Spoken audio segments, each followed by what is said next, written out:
কক্সবাজার, মহেশখালী, আমি একই কথা গেল এক সপ্তাহ বলে চলেছি। এখন ওয়াজ মাহফিলের কথা বলতে বিবেক আমাদের বড় বাধা দেয়।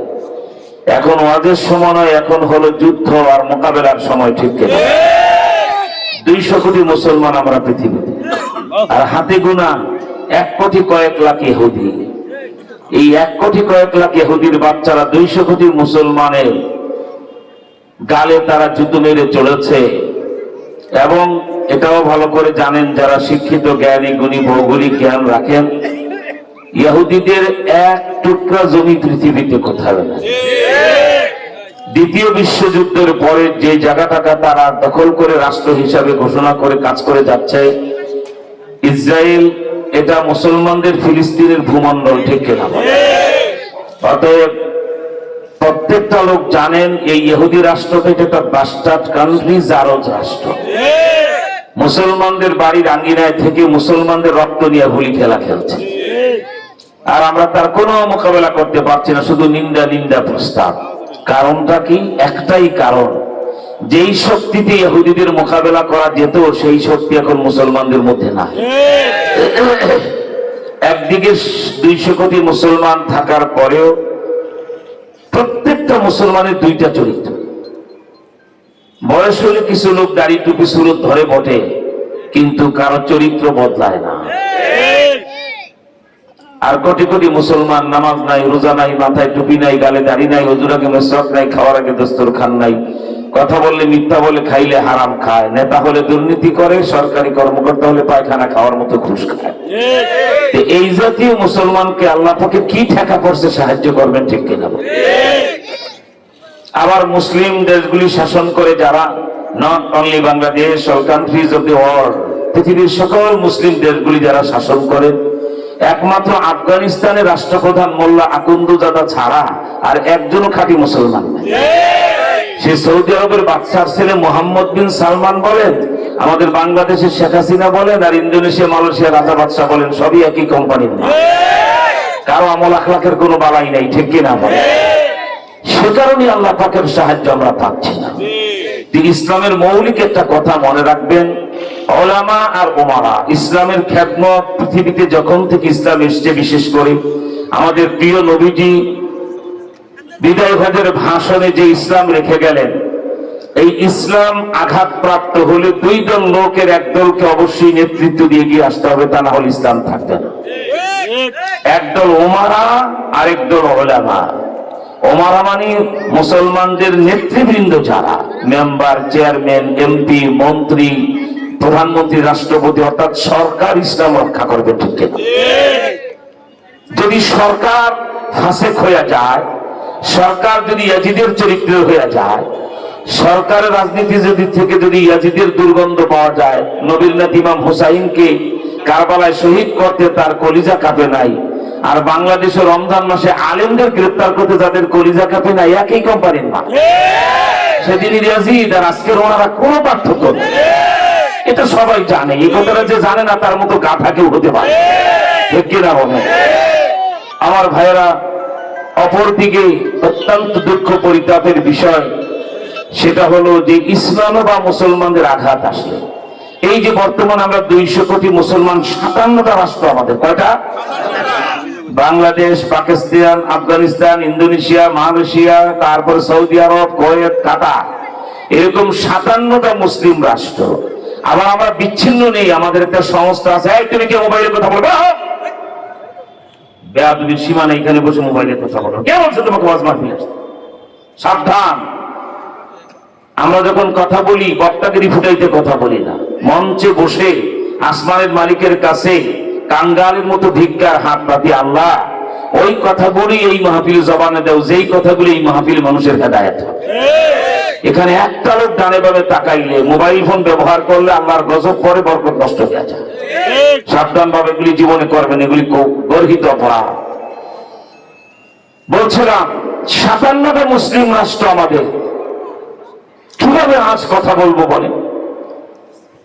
22,000 মুসলমানের রক্তে আরব সাগরের পানি লাল হয়ে গেছে। 11,000 মুসলমানদের দুধের বাচ্চা, যাদের রক্তে ফিলিস্তিন আর গাজার মাটি লাল হয়ে গেছে। অথচ মুসলমান দেশে, আমাদের দেশে নির্বাচনীয় সরকার ব্যস্ত, নির্বাচন খেলা। দাবা খেলবে না, ফুটবল খেলবে না, ক্রিকেট খেলে সরকার বুঝে উঠতে পারে কোন খেলাটা খেলবে। এ নিয়ে ব্যস্ত। কিসের মুসলমান মারা যায় আমাদের মাথা একটু নিন্দা জানাবো, এই পর্যন্ত শেষ।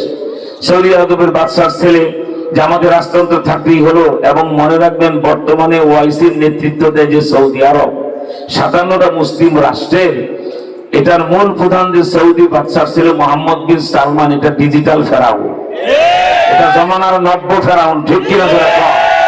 তার এই বেয়াদব আল্লাহ রসুলকে মাটির নিচে শোয়ায়, যেই দেশের মাটির নিচে নবীজি ঘুমায় সেই দেশে সিনেমা হল সে ওপেন করে দিয়েছে। সৌদি আরবে কল্পনাও করা যেত না সিনেমা হল থাকবে, ঠিক কিনা? এবং বাংলাদেশের মমতাজের মতো গায়িকা নায়িকাদেরকে নিয়ে সে ওপেন কনসার্ট করতেছে ওই দেশে, যেই দেশের 1 ইঞ্চি মাটি ফাঁকা নাই যেখানে সাহাবা ইকরামের পায়ের ধুলা লাগে। সেখানে সে মেয়েদের জন্য ড্রাইভিং লাইসেন্স ওপেন করে দিয়েছে, মেয়েরা ড্রাইভ করে, এখন ড্রাইভার হয়।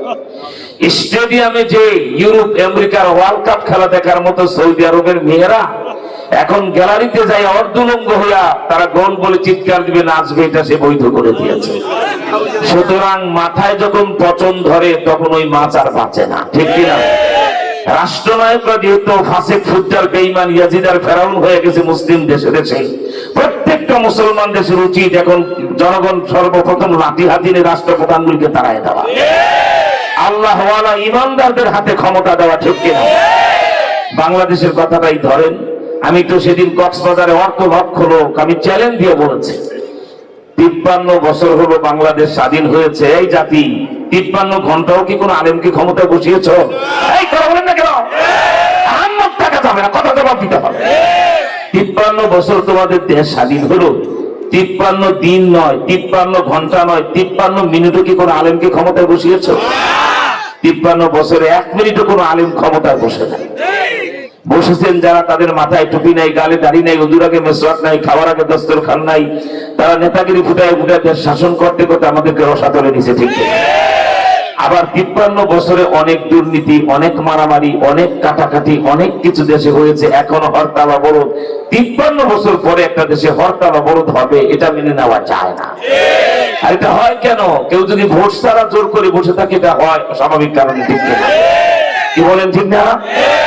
তো 53 বছরে 1 ঘন্টা যে আলেমরা ক্ষমতায় বসলো না, 53 বছরে গম চুরি করলা তোমরা, দুর্নীতি করলা তোমরা, দুর্নীতির মামলা এমপি মন্ত্রীর জেল খাটো এখন তোমরা, আর 53 বছরে 100 মেয়েকে ধর্ষণ করে, ধর্ষণের সেঞ্চুরি পালন করে তোমাদের দলের ছাত্র নেতারা, আর জেল খাটে আলেমরা। এত সস্তা মনে করুন হাসরের ময়দানে 18 কোটি মুসলমানের গলায় পাড়াটা হিসাব মদিনাওয়ালা চাইবে। এই নিমক হারামের গোষ্ঠী, তোদের দেশে আমাকে 53 বছরে 100 বারের বেশি আমি মোহাম্মদকে গালি দেওয়া হয়েছে, হয় নাই? বিচার হয় নাই কেন জানতে চাই? কার আমলে হয় নাই? একজন নেতার কথা বলেন, আমি নাম ধাম সহ বলে দিই, তার আমলে কে নবীজিকে গালি দিয়েছিল? সবচেয়ে বড় নেতা বঙ্গবন্ধু শেখ মুজিব, তার আমলে দাউদ হায়দার নবীজিকে গালি দিয়েছিল, শেখ মুজিব তার বিচার করে নাই। বলবা বিসমিল্লাহ জিয়ার আমলে আপনারা জানেন আহমদ শরীফ বলেছিল দেয়ার ইজ নো গড, কোন আল্লাহ খোদা নাই, মুহাম্মদ ইসলাম ভুয়া।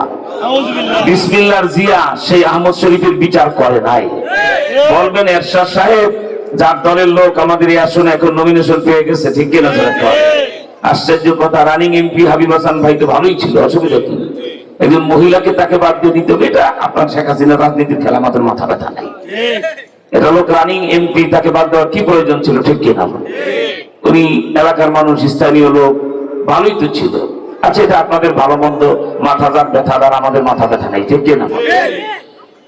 এরপরে আপনারা দেখেন সমস্ত জুলুম অত্যাচার, খুন করে 7 মার্ডারের আসামি বাংলাদেশে কোন রাজনৈতিক দলের নেতা নূর হোসেন, ওই যে নারায়ণগঞ্জে 7 মার্ডার। তো খুন করলা 53 বছরে তোমরা, চুরি করলা তোমরা, ডাকাতি করো তোমরা, গম চুরি করো তোমরা, দুর্নীতি করো তোমরা, দেশের রিজার্ভ ফোকলা করে কানাডায় বেগম পাড়া নিয়ে এদেশের টাকা নিয়ে বাড়ি করো তোমরা, আর আলেম খাটি কেবল জেল খাটি নিরপরাধ ওলামায়ে কেরাম জবাব না দিয়া কোনো সিন্ধুর হাসরের ময়দানে এক করে মাকাইতে পারবা, ঠিক কিনা? জোরে কর। আবার মাহে রমজানে ওলামায়ে কেরামকে গ্রেফতার করা হয়েছে, এটা মুসলমানের দেশে কল্পনাই করা যায় না, ঠিক কিনা? রমজান মাসে মানুষ পাগল হয়ে যায় আল্লাহ প্রেমে, ঠিক না?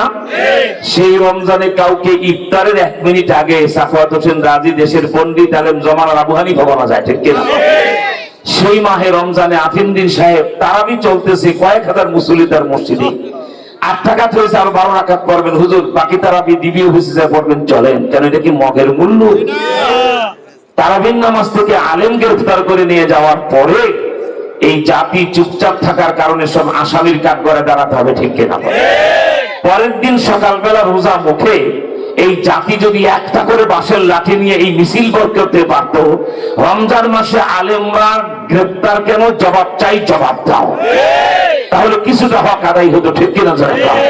তাই ভুল আমাদের অনেক হয়ে গেছে, এখন আর ভুল করা যাবে না। এখন আমাদের সকলকে ঘুরে দাঁড়াতে হবে। সেই জন্য আল্লাহর রাস্তায় আপনাদেরকে বলবো যে ইহুদিদের ব্যাপারে এত তীব্র সমালোচনা কোরআন শরীফে, আপনারা কোরআন শরীফের হাফেজ না, আলেম না, কিন্তু সূরা ফাতিহা জানে না এমন একটা লোক এখানে নাই, ঠিক কিনা? তা আপনি সারা জীবন সূরা ফাতিহা শেষ আয়াতে কি পড়লেন?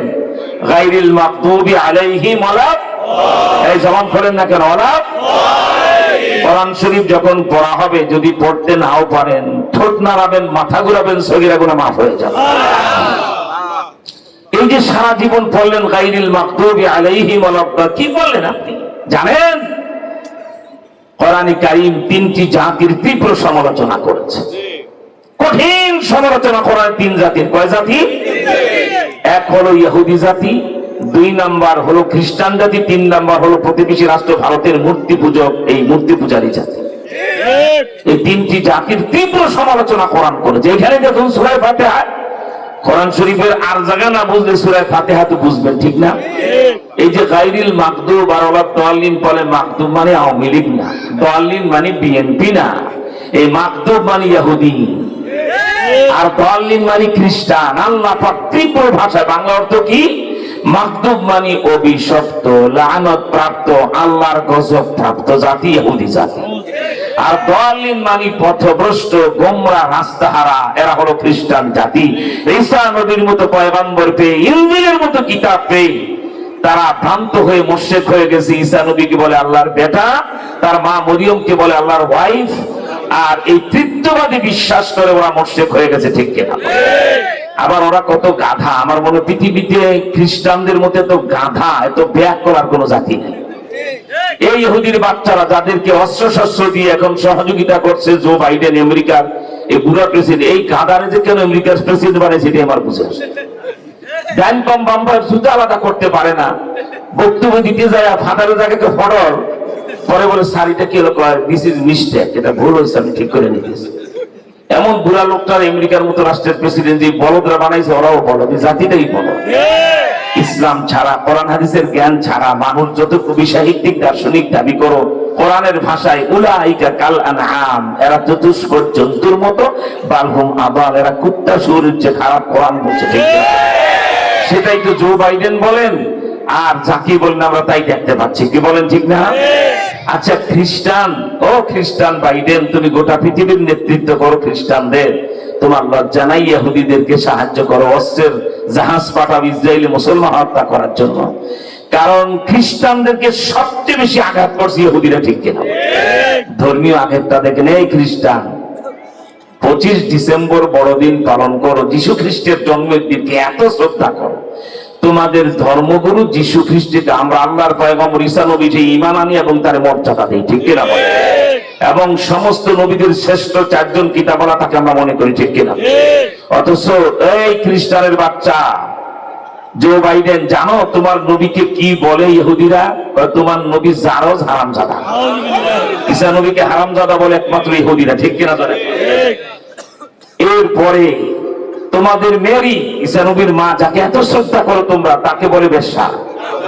আর আমরা বলি হযরতে মরিয়ম, ঈসা নবীর মা, আল্লাহর বেহেশতের 4 জন শ্রেষ্ঠ নারীর একজন, ঠিক কিনা?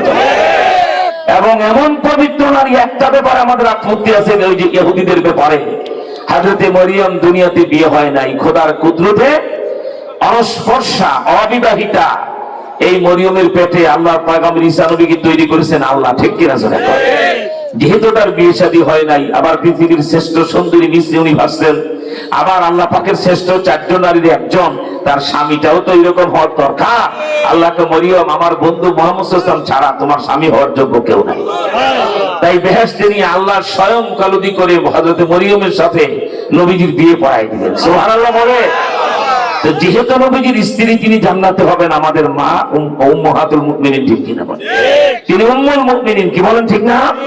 সুতরাং জো বাইডেনের কলিজায় আঘাত লাগুক না লাগুক, আমাদের নবীজির স্ত্রীর ব্যাপারে যদি খ্রিস্টানের কি বলা ইহুদির বাচ্চারা কথা বলে আমরা বরদাস্ত করতে পারি না, ঠিক কিনা? সে যাই হোক, অত্যন্ত দুঃখ। কোরআন যাদেরকে বলল মাকদুব, অভিশপ্ত, দাল্লিন কি বলা হয় আপনার পথভ্রষ্ট, গুমরা, রাস্তাহারা। আরেকটা জাতির সমালোচনা কোরআন করেছে, সেটা হলো ইন্নামাল মুশরিকুনা নাজাস। আল্লাহকে বাদ দিয়ে যারা প্রতিমা পূজা করে, দুর্গা পূজা, কালী পূজা করে, গণেশ পূজা করে, এরপর লক্ষ্মী পূজা করে, গাছের পূজা, মাছের পূজা করে, এই সকল লোকদের ব্যাপারে আল্লাহ পাকের কোরআনের ঘোষণা হলো মুশরিক যারা আল্লাহকে বাদ দিয়ে অন্য পূজা করে এরা হলো নাজাস, নাপাক। কত নাপাক মুসলমানরা ভালো করে বুঝবেন। আপনি মক্কা শরীফ গেছেন উমরা বা হজ করার জন্য, আপনি যাইয়া গোসল করে ইহরাম পড়লেন মিকাতের আগে থেকেই। এখন আপনার মাথায় টুপি নাই, গায়ে গেঞ্জি নাই, জামা নাই, সেলাই করা কিচ্ছু নাই, একটা চাদর আপনি প্রেস দিলেন, গায়ে আরেকটা চাদর লঙ্গির মতো বানায় পড়লেন। আপনি আল্লাহ প্রেমিকের এক ভেষ ধরেছেন, আপনি খোদার পাগল, ঠিক কিনা? উল্টা বেশে আউলাকে সে পাগলের মতো লাব্বাইক বলতে বল, মালিক গোলাম হাজির, মালিক গোলাম হাজির। এই অবস্থায় আমরা বাইতুল্লাহ শরীফে প্রবেশ করে মাতাফ, যেখান থেকে তওয়াফ শুরু হয়, আল্লাহর কালো গিলাফ ঢাকা সেই যে বোরকা পরা ঘর, যেই ঘর দেখা মাত্র জীবনের সব গুনাহ মাফ হয়ে যায়, যেই ঘর দেখা মাত্র দোয়া কবুল হয়ে যায়। সুবহানাল্লাহ বলেন। এবং আহলুল্লাহ যারা, সাহেবে কাশফ যারা, আল্লাহ ওয়ালা যারা, ওয়াসিল মুসিল যাদের সাথে আল্লাহ পাকের গোপন সম্পর্ক থাকে, এরা বাইতুল্লাহ দেখলেই দেখতে পায় বাইতুল্লাহর ছাদে স্বয়ং মাওলা বসা। আল্লাহ আল্লাহ আল্লাহ আল্লাহ।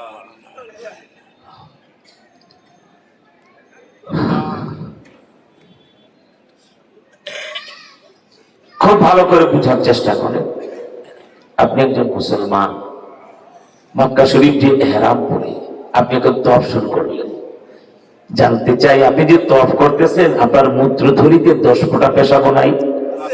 নাই, মূত্রথলিতে পেশাব নাই। আপনার স্টোমাকে, পাকস্থলিতে কি 100টা পায়খানাও নাই? অবশ্যই। আমাদের সব ট্যাঙ্কিতে সবকিছু আছে, ঠিক কিনা? কিন্তু আল্লাহ পাক তো আপনাকে বাধা দেয় নাই, বাধা দাও। মূত্রথলিতে পেশাব, পায়খানা থলিতে পায়খানা, এগুলি পরিষ্কার করে আসো, তারপর আমার ঘর তওয়াফ করে, এমন বলে নাকি? না। গোসল করে, উযু করে, পাকসাফ হয়ে ইহরাম করে আল্লাহর ঘর তওয়াফ করে। তার মানে হলো পেশাব পেটে, পায়খানা পেটে থাকার পরেও আপনাকে বাইতুল্লাহ তওয়াফে আল্লাহ বাধা দেয় না, ঠিক কিনা? কিন্তু চিন্তা করেন মুশরিকরা কত নাপাক। আল্লাহকে বাদ দিয়ে যারা প্রতিমা পূজা করে এদের ব্যাপার নির্দেশ সাবধান। মক্কা মদিনার হেরেমের এরিয়ার ভিতরেও তারা ঢুকতে পারবে না, ঠিক কিনা? তাহলে এরা পায়খানার চেয়ে নাপাক হলো না? কারণ আপনার পেটে পায়খানা থাকার পরও তওয়াফ করার অনুমতি পেয়ে গেলেন, আর সে বাইতুল্লাহর কাছে আসা নিষেধ। বুঝা গেল যারা মূর্তি পূজা করে তারা পায়খানার চেয়ে আরো নাপাক, ঠিক কিনা? আমার ভাইরে, এই 3 জাতির সাথে মুসলমানের বন্ধুত্ব করা যাবে না। ইতিহাস সাক্ষী দেয় এরা বারবার মুসলমানদের উপরে জুলুম করেছে, ঠিক কিনা? জো বাইডেন সাহেব অনেক লাফালাফি করতেছেন, তো ওয়েট এন্ড সি, এবার হোয়াইট হাউসের মাথার উপরে কলেমার পতাকা উঠবে ইনশাআল্লাহ। কারণ আমাদের target not only Bangladesh, all countries of the world, side to side and corner to corner, all over of the world, east to west, west to east, north to south, south to north. গোটা বিশ্বে এবার কলেমার পতাকা উঠবে, কেউ রুখতে পারবে না। আপনারা কি চান? তাহলে চরিত্রটা বদলায় ফেলান, খালি মাথাটা টুপি দিয়ে ঢেকে ফেলেন, গালের দাড়িতে ব্লেড লাগানো বন্ধ করেন, আর 5 ওয়াক্ত নামাজ জামাতে পড়েন, গভীর রাতে তাহাজ্জুদে মাওলার কদমে সেজদাটা লম্বা করেন, এরপরে ময়দানে আসেন, দেখি কত খেলাকে খেলতে পারে, ঠিক কিনা? কে বলেন ঠিক না? আল্লাহ তুমি কবুল করো, জোরে করে আমিন। আপনি করেন আর না করেন, আপনি নামাজ পড়লে টুপি মাথায় নিয়ে নিজের লাভ। আপনার মতো ছাতা মাথা টুপি মাথায় না দিলেও নবীজি যা বলে গেছেন তা ঘটেই যাবে। শোনো, আল্লাহ রাসূলের ভবিষ্যৎবাণী, বৃহত্তর খোরাসান কাকে বলে? Afghanistan, Azerbaijan, Bukhara, Samarkand, Kashgar, Russia এবং আফগানের এই বৃহত্তর অঞ্চলটাকে বলা হয় খোরাসান। ভৌগোলিক ভাবে নবীজি বলে গেছেন কিয়ামতের পূর্ব লগ্নে এই খোরাসান ভূমণ্ডলে মুসলিম একটি জামাত রাষ্ট্র ক্ষমতায় জয়যুক্ত হয়ে যাবে। তালেবানরা হয়ে গেছে, ঠিক না? এমন জয়যুক্ত হয়েছে কিয়ামতের আগে আর কেউ আফগানিস্তানের সৈন্য পাঠাইতে সাহস করবে না। কারণ 20 বছর রাশিয়া আর 20 বছর আমেরিকাকে এমন নাকানি চুবানি খাওয়াই দিয়েছে তালেবানরা, ওরা জীবনের আফগানিস্তান এরিয়া তো যাবে না। তা না হলে কালকে প্রস্তাব করেন বাইডেন সাহেব, তালেবানরা এখন ফিলিস্তিনে আসতে চায়, এই জর্ডানের বর্ডারটা লাঠি দিয়ে ভেঙে তারা এখন মোতায়েন হতে চায় ইসরায়েলের বিরুদ্ধে যুদ্ধ করতে। যদি আপনি তাড়াতাড়ি বোমারু বিমান পাঠান, 1 লাখ সৈন্য আফগানিস্তানে পাঠান। জো বাইডেন বলবে তোমার সুলতানি থাকলে আফগানিস্তানে তোমরা যাও, আমরা আর যাবো না। যে মার খাইছে আর যাবো না, ঠিক কিনা? চলে যাও। তার মানে বুঝার চেষ্টা করো, খোদার কসম পৃথিবীর কোন শক্তি আফগানিস্তানে আর চোখ রাঙাতে পারবে না। আফগান মাটি দুর্জয় খাঁটি, ঠিক না?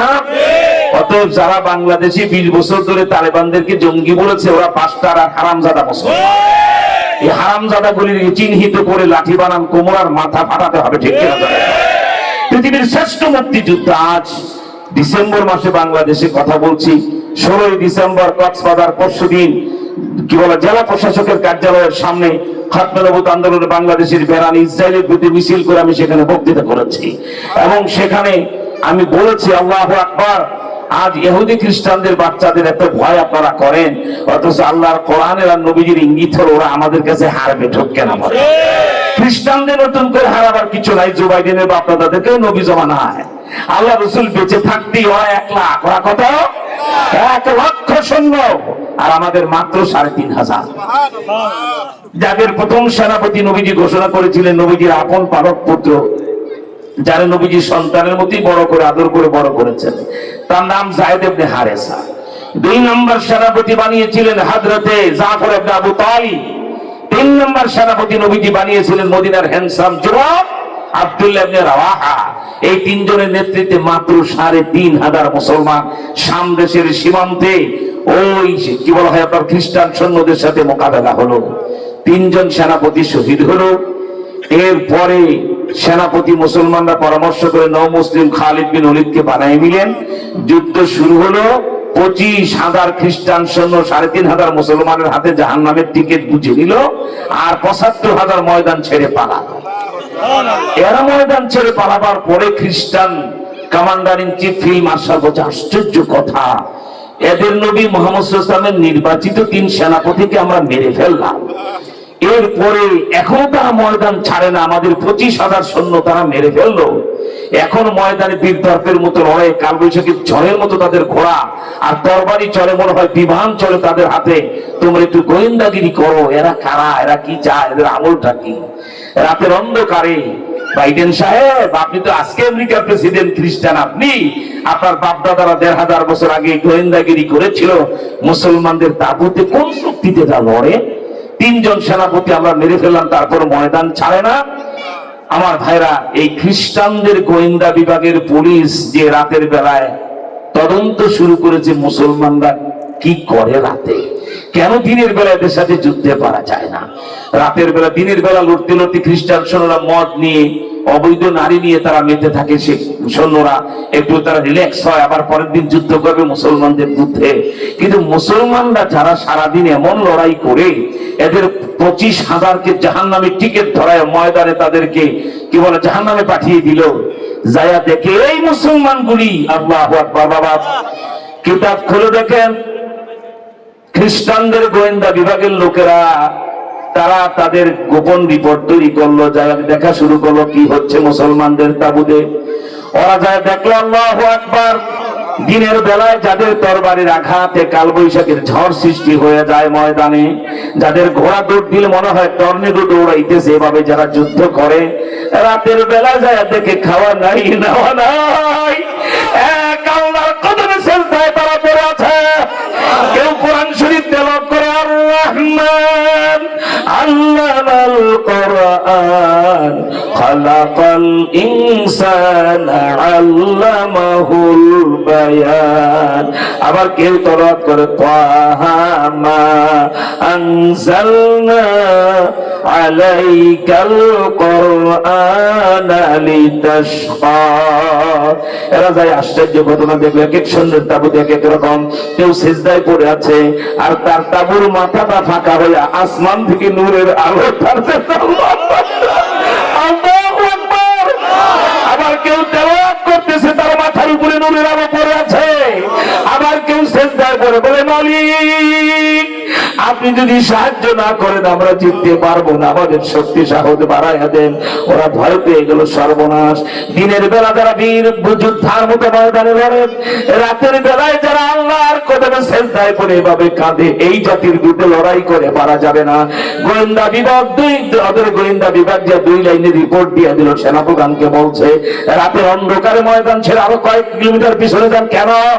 এখনো তো আমরা ৭৫,০০০ বেঁচে আছি, কালকে সকালবেলা আবার হামলা হবে মুসলমানদের বিরুদ্ধে।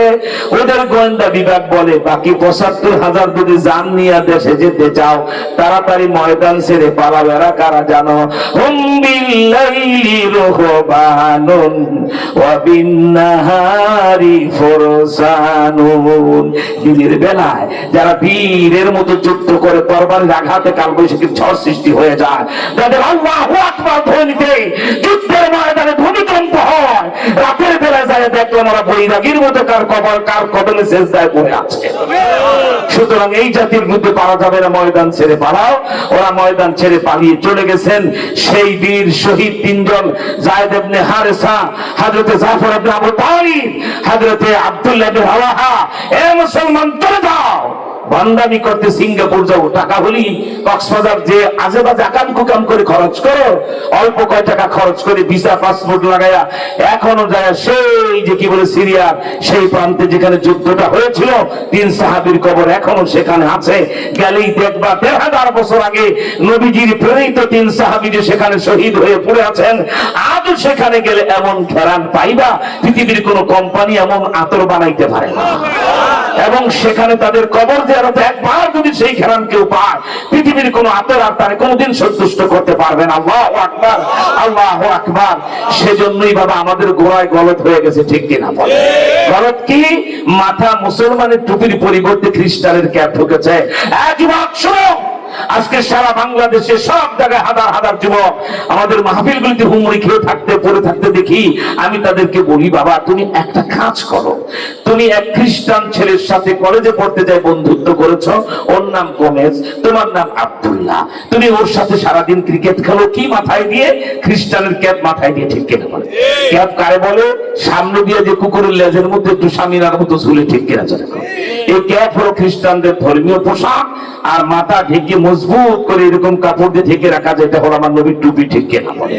তো তুমি তো সারা বছর কলেজে যাও ক্যাপ মাথায়, তুমি ক্রিকেট খেলো ক্যাপ মাথায়, তোমার সকাল সন্ধ্যা ক্যাপ মাথায়, তুমি ঈদুল ফিতর 1 মাস রমজান গেলে চাঁদ দেখা গেলে যে রোজার ঈদ হবে, তুমি শখ করে ও আমার ঘনিষ্ঠ বন্ধু এক ক্লোজ ফ্রেন্ড যে হোক না সে খ্রিস্টান, এক ক্লাসে বলে বন্ধুত্ব হতেই পারে, ঠিক কিনা বলে? তা আমি তো ওর ক্যাপ মাথায় দিয়ে সারা বছর ক্রিকেট খেলি, কলেজে যাই, ও আমার ঘনিষ্ঠ বন্ধু, যেহেতু ঈদের দিনের জন্য ওর জন্য একটা টুপি আমি কিনবো। কিনে দেখো ঈদের দিন সকালবেলা যদি বলো যে বন্ধু তুমি আমার একদম ক্লোজ ফ্রেন্ড, একেবারে কাছের বন্ধু, আমি তো সারা বছর তোমার মতো ক্যাপ মাথায় দিয়ে ক্রিকেট খেলি, এটা তোমার ধর্মীয় পোশাক, এরপর আমি আচার অনুষ্ঠানে গেলে প্যান্ট শার্ট টাই লাগাই, টাই গলার ভিতরে যেটা বাসা, এর মতো ব্যাকল মুসলমান হয়, এটা খ্রিস্টানদের ক্রস, কিন্তু ঠিক কিনা? আর এত বলদের বলো হুজুর জাহান্নামের ফেরেশতা আমার ফাঁসি টাসি দেওয়া লাগবে না, এম রেডি, আমি তো গলায় ফাঁসি লাগাই রাখছি, টান দিবে আর জিব্বা বের করে জাহান্নামে যাবো, ঠিক কিনা? বলদ সারা কোন মুসলমান তাই করতে পারে না, ঠিক কিনা? আবার এটা খ্রিস্টানদের পোশাক। ইউ আর মুসলিম, তুমি মুসলিম, তুমি তো বলবা I am Muslim, this is my tradition, আমি মুসলমান, টুপি মাথায় দাও, গালে দাড়ি রাখা, সুন্নত তরিকায় চলা, খাওয়ার আগে দস্তরখান বিছানো আমার নবীর সুন্নত, ঠিক কিনা? এখন তুমি সকালবেলা বলছো গোমেজ দোস্ত ডোন্ট মাইন্ড, আজ আমাদের ঈদুল ফিতর, 1 মাস রোজা রেখেছি, বাইতুল মুকাররম থেকে তোমার একটা টুপি আমার একটা টুপি কিনেছি, এটা মাথায় দাও, চলো ঈদগাহে যাই, নামাজ পড়ো না পড়ো আমার সাথে একটু সঙ্গ দাও। তোমার বাপ দাদা 14 গোষ্ঠীও যদি চেষ্টা করো ওই বন্ধু গুমিদের মাথায় মুসলমানের টুপি পরাইতে পারো, সঙ্গে সঙ্গে বলবো নো নেবা, কখনই নো, তোমার ধর্মের টুপি মাথায় দেবো কেন? ঠিক কিনা? তখন নিজের জুতাটার তলায় নিজের পায়খানা লাগায় 2 গালে জোরে পিটাই বানিয়েছে। আর বলবে এ কপাল পরা গাধা, ওরে গাধা, তোর মতো গাধাও কি দুনিয়াতে আছে? সারা বছর বন্ধু গোমদের মতো ক্যাপ মাথায় দিলা, ওর মতো প্যান্ট শার্ট টাই পরা টি শার্ট হাওয়াই শার্ট এগুলি পরে খ্রিস্টানের পোশাক পর না। আর ঈদের দিন 1 ঘন্টার জন্য তোমার টুপিটাই মাথায় দিতে রাজি হলো না। তোমার মতো মুসলমানের কারণেই পৃথিবীতে অধঃপতন ঠিক কিনা? তখনই তওবা করে একটাও তোমার নিজের কি বলা হয় ওয়ার্ডরোবে যতগুলি টাই আছে সব পড়ায় ফেলো, যতগুলি ক্যাপ আছে পড়াও, টুপি মাথায় পাঞ্জাবি মাথায় বলো I am Muslim, this is my tradition. আমি আর কোনো খ্রিস্টানের পোশাক পরবো না, হিন্দুর মতো দাড়ি কামাবো না, আমি মুসলমানের মতো মাথায় টুপি রাখবো আর ইমানদারের মতো দাড়ি রাখবো। ঠিক কিনা? এইভাবে ঘুরে আসো, ফেরত আসো, যুদ্ধ হবে, আমরা জিতবো। নবীজির ভবিষ্যৎবাণী বলছিলাম জো বাইডেন সাহেব, নবী জমানায় তো আপনারা হেরেছেন, ৭৫,০০০ সৈন্য ফেরত গেছে, যুদ্ধ করে ওরাও মরে যেত, ২৫,০০০ হারিয়েছেন। অতএব আপনাদের ব্যাপারে নতুন করে আমাদের কিছু নাই, আপনারা হারবেন। রয়ে গেল ইহুদির বাচ্চারা। আল্লাহ যাদেরকে মাকতুব বলেছেন আপনাদেরকে অভয় দিয়া বলছি, ঘরে ঘরে প্রস্তুতি নেন। আল্লাহ যদি কবুল করে নবীজির যে ভবিষ্যৎবাণী যে ওই একটা ভূখণ্ডে মুসলমানদের একটা জামাত রাষ্ট্র ক্ষমতায় যাবে, তালেবানরা গেছে। ঠিক কিনা? এখন বাংলাদেশের নাস্তিক মার্কা পত্রিকার মিডিয়া সহ এরপর পৃথিবীর দেশে দেশে তালেবানদের বিরুদ্ধে, এই যে পার্কের ভিতরে মেয়েদেরকে ঢুকতে দেয় না, এই যে মেয়েগুলিকে স্কুল কলেজে যেতে দেয় না, এই বদমাইশগুলি মিথ্যা কথা বলে। ঠিক কিনা? তালেবানরা বলছে লেখাপড়া চলবে কিন্তু ফষ্টি নষ্টি করে হবে না। ওই আমার সোনার বাংলায় 20,000 কোটি টাকা বরাদ্দ দেই ইউনিভার্সিটির শিক্ষকদের বেতন দিতে, ওরা আমাদের ছেলে মেয়েকে কি শিক্ষাতে যায় দেখো। তোমার মেয়েটাকে নিয়ে গাছতলায় বসে বসে তারা প্রেম প্র্যাকটিস করে। ঠিক কিনা? তালেবানরা বলছে এগুলি চলবে না, ছেলেরা ছেলেদের জায়গায়, মেয়েরা মেয়েদের জায়গায় পড়ালেখা করবে, ডাক্তার হবে, ইঞ্জিনিয়ার হবে, একসাথে মাখামাখি ঘষাঘষি করা যাবে না। ঠিক কিনা? ইসলাম এটা অনুমোদন দেয়। ইসলাম নারীকে ব্যবসা বানায় না, ইসলাম ফায়সা ফাতেমা খাদিজা বানায়। আর মেয়েরা ছেলেরা একসাথে লেখাপড়া করে ওরা ব্যবসা হয়, ছেলেরা লম্পট হয়। আমার দেশটাও তো তাই বানিয়ে ফেলছে। ঠিক কিনা? আমার ভাইরা, যেখানে 1 টাকা বরাদ্দ দেওয়া হয় না, আজকে যে কওমি মাদ্রাসার মাহফিলের কথা বলছি, সেদিন মোমেন শাহীর ফুলবাড়িয়া ভালুকজান মাদ্রাসার মাহফিলে 1 থেকে 1.5 লক্ষ লোক। মাহফিলের মাথা সে মাথা দেখা যায় না। 7 বছরের একটা ছোট্ট মেয়ে সূরা ফাতিহা ব্ল্যাকবোর্ডে লিখে নিচে বাংলায় তার অর্থ লিখেছে। আমার চোখে পানি এসে গেছে দেখে, এত চমৎকার লেখা, এত চমৎকার তার বর্ণমালা। আমি সেখানে বাংলাদেশের শিক্ষামন্ত্রী দীপু মনিকে চ্যালেঞ্জ করলাম, আপনি তো এখন স্কুল কলেজের ভিতরে ট্যাক ট্যাক ট্যাক ট্যাক শিখাইতেছেন ব্যাঙের নাচ। আমি বললাম কাম ইউর এডুকেশন মিনিস্টার, আপনি তো শিক্ষামন্ত্রী, আসুন এই স্টেজে আমার এই ছোট্ট 7 বছরের কওমি মাদ্রাসার 2য় বর্ষের মেয়েটা যা সুন্দর লিখে দিল, বয়স 7, পরে 2য় শ্রেণীতে এইরকম বাংলা যদি শিক্ষামন্ত্রী লিখে দিতে পারেন, নগদ 1 লাখ টাকা পুরস্কার দিতে পারছে। আমি বলছি আমি যা বলি আমি কাউকে ঘুরায় বলি না, আমি কোনো গভর্নমেন্টের চাকরি কোনোদিন করি না, করবো না। ঠিক কিনা? আমি বলছি মাননীয় শিক্ষামন্ত্রী আসুন, এইরকম আপনার স্কুলের কোন হেডমাস্টার আমি খুঁজবো না, এই 10, 9, 10 এর ছাত্র বলবো না, কলেজ ইউনিভার্সিটির ছাত্র, আপনি স্বয়ং শিক্ষামন্ত্রী আবার ডক্টর দীপু মনি, আপনি আসুন এই লেখাটা শুধু এরকম লিখে দেন 1 লাখ টাকা। তখন আমার ব্যাগের ভিতরে 1.5 লাখ টাকা বসে। আমি বলছি টাকা রেডি, লিখুন আর টাকা নিয়ে নেন। ঠিক কিনা? পারবেন না, কারণ আমরা কওমি মাদ্রাসায় লেখাপড়া শেখাই। আর আপনারা এত বলো চ্যালেঞ্জ, কোন স্কুলের ইংরেজি স্কুল লজ্জা হয় না? 20,000 30,000 টাকা মাসে দিয়ে ওই ভর্তিরা গুলশানে ইংলিশ স্কুলে পড়া কি শিখো না? ইংরেজিতেও ভালো লিখতে পারে না। আই ক্যান চ্যালেঞ্জ, শিক্ষামন্ত্রী নয়, কোন বাংলাদেশের প্রাইমারি স্কুলের হেডমাস্টার, হাই স্কুলের হেডমাস্টার, কোন ইংলিশ মিডিয়ামের টিচার যদি চ্যালেঞ্জ করো, আসো, কত পক্ষে সাহস। আমাদের 3য় বর্ষের অর্থাৎ 3য় শ্রেণীর ছেলে মেয়েরা যা বাংলার ইংরেজি লিখে দেবে, ওই ডিজাইনটা লিখতে পারলে তোকে 1 লাখ টাকা করে পুরস্কার দেবো। ঠিক কিনা? ওখানে তো লেখাপড়া হবে না, প্যাক প্যাক প্যাক প্যাক প্যাক প্যাক প্যাক প্যাক প্যাক প্যাক প্যাক প্যাক প্যাক, আর হাট্টির মা টিম টিম, তারা মাঠে পারে ডিম, তাদের খাড়া দুটো শিং, মিথ্যা শিখানো হয় প্রথম দিনই। ঠিক কিনা? আচ্ছা, সিংহলা প্রাণী কি ডিম পারে? আমি তো হায়দ্রাবাদে 27 বছর ধরে আসি, জানতে চাই সিংহলা কোন প্রাণী ডিম পারে? আরে হায়দ্রাবাদের কোন খাসি ডিম পেরেছে? হায়দ্রাবাদের সিংহলা 7 ডিম পারে? এই বেয়াদবের বাচ্চারা মিথ্যা কথা আমার সন্তানকে নাবালেগ অবস্থায় শিখায়। ঠিক কিনা? আর এটা বলো কবিতা, এটা কবিতা হইলো না, কবিতার জাত হইলো না, ঠিক কিনা? হাট্টিমা টিম টিম, ওরা মাঠে পারে দিন, ওদের খারা দুটো সিং, এই আবল তাবল পড়ায় 20,000 কোটি টাকা নেন না, আর এক টাকা যে কওমি মাদ্রাসায় বরাদ্দ দেওয়া হয় না, সেই কওমি মাদ্রাসায় আমরা এমন শিক্ষা দিয়ে ধন্যবাদ জানাই সাবেক শিক্ষামন্ত্রী নুরুল ইসলাম নাহিদ সাহেব। তিনি রাজনীতিতে নাস্তিক, দেয়ার ইজ নো গড, কোন আল্লাহ খোদা মানে না। লেনিন তার নবী, কার্ল মার্কস তার হলো ভাব নেতা, তার ভাব সন্তান কার্ল মার্কস। সেই শিক্ষামন্ত্রী হওয়ার পর নুরুল ইসলাম নাহিদ কি বলেছে জানেন? ওই লালবাগের একটা কওমি মাদ্রাসার ওয়াজ মাহফিলে তারা দাওয়াত দিয়েছে। এখন নাস্তিক হোক আর যা হোক, বাংলাদেশের শিক্ষামন্ত্রী টুপি মাথায় তো দিতেই হয়, ঠিক আছে? টুপি মাথায় তার পাঞ্জাবি গায়ে দিয়ে গেছে। হুজুররা আবার ওই যে ছাত্রদের প্রদর্শনী, কওমি মাদ্রাসায় জানাজা কেমনে পড়ায়, 2 রাকাত নামাজে 60টি মাসালা, খুতবা দেয়। আর 7 বছরের ছেলে যা খুতবা দেয়, বাইতুল মুকাররমের ক্ষতি ফেল করে পড়ায়, ঠিক কিনা? এখন হাতের লেখা দেখাইতেছে, সত্য স্বীকার করেছেন তখনকার শিক্ষামন্ত্রী নুরুল ইসলাম নাহিদ, এটি কুমনের আগে যে ছিল, ঠিক কিনা? সে বলেছে একটি সত্য আজ আমার স্বীকার করতে হয়, আমি বাংলাদেশের শিক্ষামন্ত্রী, আমার হাতের লেখা এত সুন্দর নয়। সত্য স্বীকার করেছে, ঠিক কিনা? চলে এখন সেই মাদ্রাসায় ছেলে মেয়ে টাকা পয়সা দেন না, দেওয়াও লাগবে না। যার কপাল পোড়া তার টাকা কওমি মাদ্রাসায় আসবে না। হারাম করে, ঘুষ করে, সুদ করে টাকা কওমি মাদ্রাসায় দরকার না। দেওবন্দের আকাবেরা শিক্ষা দিয়ে ভিক্ষা করে ঘরে ঘরে মুষ্টি চাল করে আমরা জাতিকে সুশিক্ষিত বানাবো, কিন্তু কোন বদমাশ বাটপার টাউটের টাকা নিয়ে নয়, ঠিক কিনা? ইনশাআল্লাহ এটা করে করে আগামী 16 বছরে 2040 সাল আমরা বাংলাদেশে পূরণ করব। কোন মহিলা মাদ্রাসাগুলিতে আয়েশা ফাতেমা খাজি তৈরি হবে, আর কওমি মাদ্রাসার পুরুষ শাখা থেকে আবু বকর, ওমর, ওসমান, আলী তৈরি হবে। 2040 সালের পরে কত ধানে কত চাউল বুঝাই দেব ইনশাআল্লাহ। আল্লাহকে হাজার নাজার জেনে বলছি, 2040 সালের পরে যদি কেউ কোনো থানার ওসি হতে চায়, কোরআন শরীফ খুলে দিয়ে বলবো সূরা ফাতিহাটা বিশুদ্ধ তেলাওয়াত করেন। যদি পড়তে পারেন ওসি, পড়তে না পারলে বিয়ার গেটা কোন মুসলমানের দেশে সূরা ফাতিহা পারে না এমন ব্যক্তি ওসি, এসপি, পুলিশের কর্মকর্তা হতে পারে না, ঠিক কিনা? মনে রাখবা, 2040 সালের পরে এমন বাংলাদেশ হবে। কেউ যদি নমিনেশন চান, আমরা বলবো সূরা ফাতিহাটা একটু জনসভায় একটু তফসির করে বুঝান। যদি সূরা ফাতিহার তফসির ব্যাখ্যা করতে পারে নমিনেশন দেব, আর যদি না পারেন বলবো ইয়ার কেতার ওটা আপনার মতো মূর্খ এমপি কে ব্যক্তিকে মনে দেওয়া যায় না, ঠিক কিনা? মনে রাখবেন, 2040 সালে আমরা ঘাস কাটি না, বাংলায় জনমত তৈরি হচ্ছে, মফস্বল থেকে বিস্ফোরণ তৈরি হচ্ছে।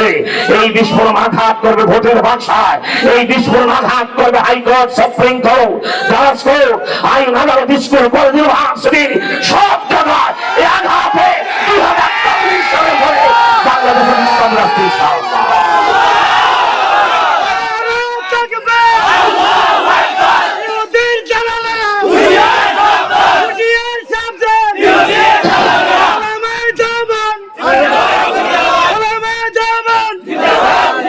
কয় টাকার মালিক হয়েছেন, হায়দ্রাবাদে বাড়ি করেছেন।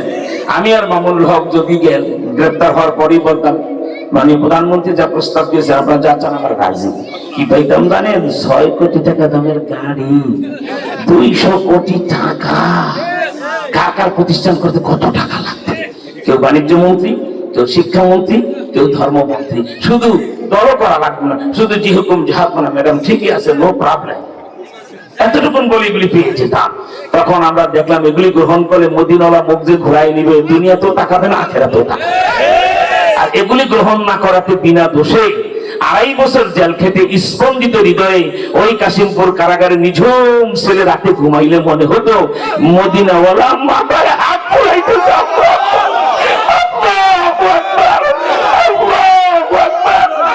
যেন এসে বলতো আমি তো তোমাদের সাথে আছি, চিন্তা করো। আল্লাহু আকবার। আমার ভাইরা, আমি জেল থেকে বের হওয়ার পরে আল্লাহ, আমি 3 ঘন্টার মাথায় মাননীয় প্রধানমন্ত্রীকে একটা চ্যালেঞ্জ দিলাম। আজ 2 মাস 11 দিন হয়ে গেল প্রধানমন্ত্রী আমার চ্যালেঞ্জ গ্রহণ করে না। আমি বলছি, মাননীয় প্রধানমন্ত্রী, হেফাজতের যেই হরতালের মামলা 10টা আমার বিরুদ্ধে দেওয়া হলো, মোট 14টা মামলা। তা আমি না সেই হরতালের দিন গন্ডগোল নিমতলি যেখানে হলো, ওই ঢাকা মাওয়া রোডে, সেখান থেকে 30 কিলোমিটার দূরে মুন্সিগঞ্জ শহরের 9 নম্বর ওয়ার্ডে আমার খতমে নবুয়ত মার্কাজ মসজিদ মাদ্রাসার গেট আমার বাড়ির গেটের সামনে। সেখানে আমার সদর থানার পুলিশ ওসি আবু বকর, উনি ওনার ফোর্স নিয়ে গেলেন হরতালে ডিউটি পালনে। এখন আমি যে বিক্রমপুর মুন্সিগঞ্জের লোক, কেউ 1 কাপ চা খাওয়ালে আমি 2 কাপ না খাওয়ালে আমার মনে শান্তি লাগে না, ঠিক কি না বলে? আর আমার গেটের সামনে সারাদিন ডিউটি করবে কেউ, হোক না সে আমার শত্রু, তাকে চা খাওয়াবো না, আমরা পারি না, ঠিক কি না? আমি এসে পুলিশের ওসিকে বললাম আমার এই হলরুম খুলে দিলাম, এত রোড আপনারা অফিসাররা বসবেন, ভিআইপি বাথরুম খুলে দিলাম, হাইকমোড আছে লাগলে ব্যবহার করবেন। দুপুরবেলা আমি 600 টাকার তরমুজ কিনে আমি খাওয়াইলাম এই পুলিশকে। আমার ভাইরা, সেই পুলিশ যখন আমাকে ওই হরতালের মামলা 10টায় গ্রেফতার করতে গেলেন, ওসি আবু বকর আল্লাহ তারে হায়াত বাড়ায় দেব, তার উত্তম ঝাঁঝা দেব, সে রাত 3:45 সেহরির আগে 30 জন পুলিশ, 3টা গাড়ি, 3 জন ওসি, 2 জন সার্কেল এসপি বিশাল বহর নিয়ে ওনারা যুদ্ধ করতে আসছেন। আমি ওসির প্রথমেই বললাম আপনি বলদ না কি, আমার চিনিরা ফোন করলে তুমি থানায় চলে আসতাম, সরকারি নির্দেশ কি করবো। এইভাবে ওসি নিজের ইউনিফর্মটা ধরে রাত 3:45 সেহরির সময় মাহে রমজান 10 রমজান 2021 সাল বলছে হুজুর এই পোশাকটা গায়ে রাখতে আর মন চায়। কেন, কি হয়েছে? হরতালের দিন আমরা কোন চোখের লজ্জা আপনাকে, আপনি না 600 টাকার তরমুজ আমার পুলিশে খাওয়াই, আপনি না সারাদিন আমাদের সামনে এখানে 30 কিলোমিটার দূরে একটা গন্ডগোল হয়েছে, মামলা হয়েছে, ভালো কথা, আপনি তো সেখানে উপস্থিতি নেই, সেই মামলায় আপনাকে গ্রেফতার করতে হবে, এই মুখ হাসরের ময়দান আল্লাহরে কেমনে দেন? আমি বললাম ওসি সাহেব আপনাদের চাকরির কোনো প্রবলেম না হয়? হুজুর কি প্রবলেম জানেন, আগামীকাল সূর্য উঠার আগে যদি আপনাকে অ্যারেস্ট করতে না পারি, 3 OC, OC operation, OC DB, ভারপ্রাপ্ত কর্মকর্তা আমি, আর 2 সার্কেল এসপি সাহেব সব সাসপেন্ড হবে এবং আমাদের চাকরির ক্ষতি হবে। আমি বলছি চুল পরিমাণ যেন চাকরির ক্ষতি না হয়, এখনই চলুন। আমি গেলাম, ধন্যবাদ ওসি সাহেব গারদে ঢুকাইতে দিলেন না, যে হুজুরকে গারদে রাখা যাবে না, নিজের রুমের এসিটা সারা রাত চালায় তিনি আমাকে সেবা করবেন এবং বাসা থেকে সেহারি নিয়ে যাবে বলছে না, আমি জীবনে সুযোগ পেয়েছি সেহারি আমি খাওয়াবো। ওসি নিজে বাসা তার ঢাকায় মুন্সিগঞ্জে, তিনি ব্যাচেলার থাকেন একা, তিনি নিজে মিনিকেট চাউলের ভাত রান্না করে, মুরগি রান্না করে, দুধ করা, বিক্রমপুর মুন্সিগঞ্জের লোকের সেহারিতে যা লাগে সব ব্যবস্থা করছে, ভোর রাতে সেহারি খাওয়াইলে। আমি বের হওয়ার পরেই বললাম মাননীয় প্রধানমন্ত্রী 2.5 বছর আমাকে জেল খাটাইলেন মিথ্যা মামলায়। তো আপনি পদ্মা সেতু করেছেন, পদ্মা সেতুর পারে আপনার 1% জায়গাও নাই, ঠিক কিনা? আমি গরিব মানুষ, কিন্তু আমি মুন্সিগঞ্জের লোক হওয়াতে পদ্মার পারে আমার 1 প্লটে 186% 6 বিঘা জায়গা আছে। 1 বিঘা আপনাকে দেব, আরেক বিঘা আপনার ছোট বোন শেখ রেহানাকে দেবো, আপনার এতিম মানুষ বাবা নাই, 2 জনকে 2 বিঘা জায়গা দেবো, শুধু আমার মামলাগুলি প্রমাণ করে দিবেন আমি সেখানে ছিলাম। এও বলেছি বক্তৃতা করতে হবে না, পিকেটিং করতে হবে না, নেতৃত্ব দিতে হবে না, আমি যদি নামাজেও দাঁড়ায় থাকি মাওয়া রোডে, এই তো হাজার হাজার হুজুরদের মধ্যে নুরানি সভা দাঁড়ানো আছে, আমার একটা ছবি যদি দেখাইতে পারে, আধুনিক যুগ, একটা পিঁপড়া কিভাবে চলে ড্রোনের মাধ্যমে, তাও গতিবিধি সব সংরক্ষণ করা যায়, ঠিক কিনা? একটা ছবি যদি electronics media, print media, radio, television, পত্র পত্রিকা দেখাতে পারেন, 2 বিঘা জায়গা লিখে দিব মাননীয় প্রধানমন্ত্রী পদ্মা সেতু করে ফেলেছেন, বাংলা বাজার মক্তবের চ্যানেলটা হয়ে যাবে, তখন 1 বিঘা জায়গার দাম হবে 100 কোটি টাকা, 200 কোটি টাকার জায়গা 2 বোনকে দেব। 2 মাস 11 দিন হয়ে গেল, চ্যালেঞ্জও নেন না, মামলাও প্রমাণ করেন না, জায়গাও লিখে নেন না। মুসলমানের এক কথা প্রমাণ করে দিতে পারলে অবশ্যই আমি প্রধানমন্ত্রীকে জায়গা লিখে দেবো। আমরা এই জমানে এই ঠোঁট দিয়ে কোরআনের কথা বলি 40 বছর, ঠিক কিনা? অতএব আপনি প্রমাণ করে দেন, আমি জায়গা লিখে দেব, আর প্রমাণ করতে যদি না পারেন মাপ চাইতে হবে না। আপনার বঙ্গবন্ধুর কন্যা, আপনার বাবাকে আমরা অনেক শ্রদ্ধা করি, একটা কথা মনে রাখবেন, আলেম হন, পীর হন, বুজুর্গ হন, বঙ্গবন্ধু দেশের জন্য যে কষ্টটা করেছে এটা অস্বীকার করলে আপনি বাঙালি হতে পারেন না, ঠিক কিনা? 12-14 বছর জেল খাটা পাকিস্তানিরা কিভাবে তাকে জুলুম অত্যাচার করেছে। অতএব বঙ্গবন্ধুর প্রতি শ্রদ্ধা, তার প্রতি মর্যাদা, এটা জাতি হিসেবে আমাদের থাকতে হবে, ঠিক কিনা বলেন? আপনি তার কন্যা, আপনি মাফও চাওয়া থাকবে লাগবেন, শুধু বলেন সরি, দিস ইজ মিস্টেক, ভুল হয়ে গেছে হুজুর, এটা আসলে আপনাদেরকে গ্রেফতার করা ঠিক হয় না, নিজ গুলো আমরা ক্ষমা করে দেবো, ঠিক কিনা বলেন? আর তা না করে ধরাকে সরাজ্ঞান করে প্রধানমন্ত্রীর চেয়ারের দাম্ভিকতা যদি বলেন might is right, my government is right, wait and see. মাননীয় প্রধানমন্ত্রী অপেক্ষা করুন, আসমানের মালিক কারো চাকরি করে না, তারে ধরে বংশে বাতি দেওয়ার জন্য থাকে না, ঠিক কিনা? ইন্না বাদশা রব্বিকাল আসাদি, তার ধর্ম শক্ত ধরা, ধরেছিলেন ফেরাউনকে, এখন ফেরাউনের বংশের বাতি দেওয়ার কেমন হয়, ধরেছিলেন কি বলা হয় আপনার ইয়াজিদকে, আপনি আর ইয়াজিদের পার্থক্য, মাননীয় প্রধানমন্ত্রী, আপনার বাবা আমাদের শ্রদ্ধার পাত্র, কিন্তু বিশ্ব মুসলমানের কেউ না। ইয়াজিদের বাবা হযরতে মুআবিয়া সর্বনাশ, 8 জন শ্রেষ্ঠ সাহাবীর একজন, যারা কোরআন নাযিলের সময় নিজেরা ওহী লিখতেন, ঠিক কিনা তোরা? কাতিবুল ওহী হযরতে মুআবিয়া রাদিয়াল্লাহু তাআলা 2। আপনার বাবা সারা জীবন কষ্ট করে ক্ষমতাটা পেয়ে মাত্র 3.5 বছর চালাতে পেরেছেন। আর ইয়াজিদের বাবা হযরতে মুআবিয়া 20 বছর চিফ মিনিস্টার, 20 বছর প্রাইম মিনিস্টার, 20 বছর মুখ্যমন্ত্রী, 20 বছর প্রধানমন্ত্রী, 40 বছরের শাসক ইয়াজিদের বাবা হযরতে মুআবিয়া রাদিয়াল্লাহু তাআলা, ঠিক কিনা বলেন? ব্যক্তিতে, যোগ্যতায়, দক্ষতায়, ক্ষমতায়, প্রভাবে, পিতৃত্বে কোন দিকে ইয়াজিদের সাথে আপনার তুলনা হয় না, সব দিক থেকে সে শ্রেষ্ঠ। শুধু নবীর নাতি, আলেমদের কি বলা হয়, আপনার আকা, আলেমদের নেতা ইমাম হুসাইনের সাথে কারবালায় বেয়াদবি করার কারণে আজকেও পায়ে ধরলো নাতির নাম, ছেলের নাম ইয়াজিদ রাখে না। ইয়াজিদ রাখে না কোনো নাম। যদি আগামীকাল আপনার ছেলের ঘরে ছেলে হয়, তার নাম হয় নাতি। কি হয় নাম? প্রথম আপনার ছেলের ঘরে যে বাচ্চাটা হয়, এটা নাতি না? আপনি অনেক খুশি, মানুষের এটা বিশাল অনুভূতি। প্রথম যেদিন দাদা হয় সেদিনের আনন্দ শেষ হয় না, ঠিক কিনা? আপনি মসজিদে গেছেন আসর নামাজের পরে, 5 কেজি মিষ্টি 1000 টাকার একটা টাটকা নোট নিয়ে বলছেন, হুজুর এই 5 কেজি মিষ্টি 1000 টাকার একটা নোট হাদিয়া, বংশের বাতি, আল্লাহ দিছে, নাতি নাম রাখবে না আপনি। তখন যদি ইমাম সাহেব বলে কিবলামুখী হইয়া সুন্নত তরিকায় আপনার নাতির নাম রাখলাম ইয়াজিদ, আপনি মিষ্টি দিবেন? টাকাটা দিবেন? বলবেন হুজুর মিষ্টির পোটলাটা লিখে দেন, টাকাটা পকেটে ঢুকায় বলেন আপনার বাপদাদার নাম ইয়াজিদ রাখেন, আমার নাতির নাম ইয়াজিদ রাখবো না, হয় আমার নবীর বংশ ধ্বংস করছে, ওর নাম রাখবো না, ঠিক কিনা? মাননীয় প্রধানমন্ত্রী, আমরা চাই না ক্ষমতা গেলে কেউ নামের নামটা রাখতে ঘৃণা করবে, এটা আমরা চাই না। এখনো সময় আছে, ওলামা ইকরামের সাথে স্বাভাবিক করে ফেলুন। বাংলার ইসলামী শেখ মুজিব মামুনুল হককে ছেড়ে দিন। 29 তারিখ শুক্রবার হেফাজতের মহা সমাবেশ হবে, 50 লাখ বাঁশের লাঠি আর 50 লক্ষ লোক ঢাকায় হাজির হবে ইনশাআল্লাহ। এই শুক্রবারের পরের শুক্রবার, ঠিক কিনা ধরে কন? যদি 29 ডিসেম্বর শুক্রবার আগে মামুনুল হককে নির্বাহী ক্ষমতায় মুক্তি না দেন, তাহলে নির্বাচনের 2 দিন আগে 10 লাখ বাঁশের লাঠি আর 10 লাখ এক সাইডের যুবক গাজীপুরের কাশিমপুর কারাগার খেলা উঠেছে, ঠিক কিনা? কাশিমপুর কারাগারের দেয়াল ভেঙে, সৈকত বিল্ডিং এর 4 তলা ভেঙে মামুনুল হককে মুক্ত করে, যেভাবে বঙ্গবন্ধুকে মুক্ত করেছিল জাতি, সেভাবে দেশের মুসলমান মুক্ত করবে মামুনুল হককে, ঠিক কিনা? তারা রাজি? হাত ধরে আল্লাহু আকবার বলে দেখা।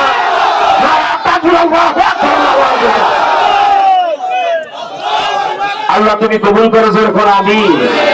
আশ্চর্য কথা, নিরপরাধ ওলামা ইকরামকে নিয়ে এইভাবে ছিনিমিনি খেলবেন মাননীয় প্রধানমন্ত্রী? জানি আপনি নিজেও চান না। ওই যে ভারত দাদা মোদী, দাদাকে খুশি করতে তো আয়োজন, ঠিক কিনা বলেন? এবার দাদার ব্যাপারে বলি, দাদা আপনার জীবন আদা, অপেক্ষা করেন, আসতেছে লোহার সিগুলাটার বলা। এটা মুফতি নুরানির কথা না, হাদিস শরীফের কথা। ফায়দাবাদ শোনো, 27 বছর আগে থেকে তোমাদেরকে আমি 1500 বছর ফায়দাবাদ কেন্দ্রীয় মসজিদ জুমায় আল্লাহর রাস্তায় 1 টাকা বেতন দাও নাই। আমার টাকার অভাব ছিল না, আমি বলছি কোনো হাদিয়া লাগবে না। 3000 টাকা গাড়ি ভাড়া দিতে শুধু আসার জন্য, 30,000 টাকা এই 6 নম্বর সেক্টর বাইতুল নূর মসজিদের কমিটি পায় ধরেছে, হুজুর আপনি জুমাটা আমাদের এখানে। তখন 30,000, এখন 60,000, ঠিক কিনা? আমি বলছি টাকার জন্য আমি জুমা পড়াই না। ফায়দাবাদের মানুষ আমাকে মহব্বত করে, মুসল্লিগুলি আমার অন্ধভক্ত। এখনো পর্যন্ত আজকে সভাপতি সুবহান সাহেব এসে আমাকে ধরে চোখের পানি ছেড়ে দিচ্ছে। আমি শুধু মহব্বতে আসি। আল্লাহ আমাকে এত টাকা ওয়াজ মাহফিল থেকে দেন, আমাকে এই জুমার নামাজের টাকার কোনো দরকার হয় না। আমি সেখানে সেবা করেছি দীর্ঘদিন। আজ আপনাদেরকে বলি, আল্লাহর রাস্তায় বলি, আপনারা ফিরেন। আপনাদের অনেক গৌরব। সারা বাংলাদেশের কোন মসজিদের মুসল্লিদের এই গৌরব নাই ফায়দাবাদ। তখন তো একটাই মসজিদ, 26 বছর আগে কেন্দ্রীয় মসজিদ, এখন আর 2-4টা মসজিদ আশপাশে হয়েছে, ঠিক না? আবার এই রেলগেট থেকে ওই পর্যন্ত সবাই তো সেখানেই জমা পড়তে যেতেন, ঠিক না বাবা? সবাই আমার মুসল্লি ছিলেন। তা আমি আপনাদেরকে বলি, আল্লাহর রাস্তায় আপনাদেরকে বলি, আপনারা আমলটা ফেরান, খুব তাড়াতাড়ি প্রস্তুতি নেন, আল্লাহ কবুল করবেন বলেন আমিন। সেজন্য আপনাদেরকে বলছি, এখন ওই যে ইহুদি খ্রিস্টানের ব্যাপারটা তো বুঝলেন, ইহুদিদের ব্যাপার। ওই খোরাসানে মুসলমানরা জয়যুক্ত হবে, তালেবানরা হয়েছে, নবীদের ভবিষ্যৎবাণী। তারপর ইহুদিদের সাথে একটা বিশ্বযুদ্ধ হবে মুসলমানদের। তারপরে মুসলমানরা ইহুদিদের বিরুদ্ধে ময়দানে রণাঙ্গনে নেমে যাবে। তালেবানরা ইরানের রাষ্ট্রপতি রইসিকে বলছে আপনি চিন্তা করেন যেন বর্ডারটা খুলে দেন, ফয়সালা আমরা করি। বলে এই যে দিচ্ছি, এখনো সরকারি ভাবে হয় নাই, বেসরকারি ভাবে তালেবানদের একটা ছোট্ট অংশ ফিলিস্তিনে মাত্র গিয়েছে। এতেই নেতানিয়াহু আর জো বাইডেনের ডায়রিয়া শুরু হয়ে গেছে। ঠিক কিনা?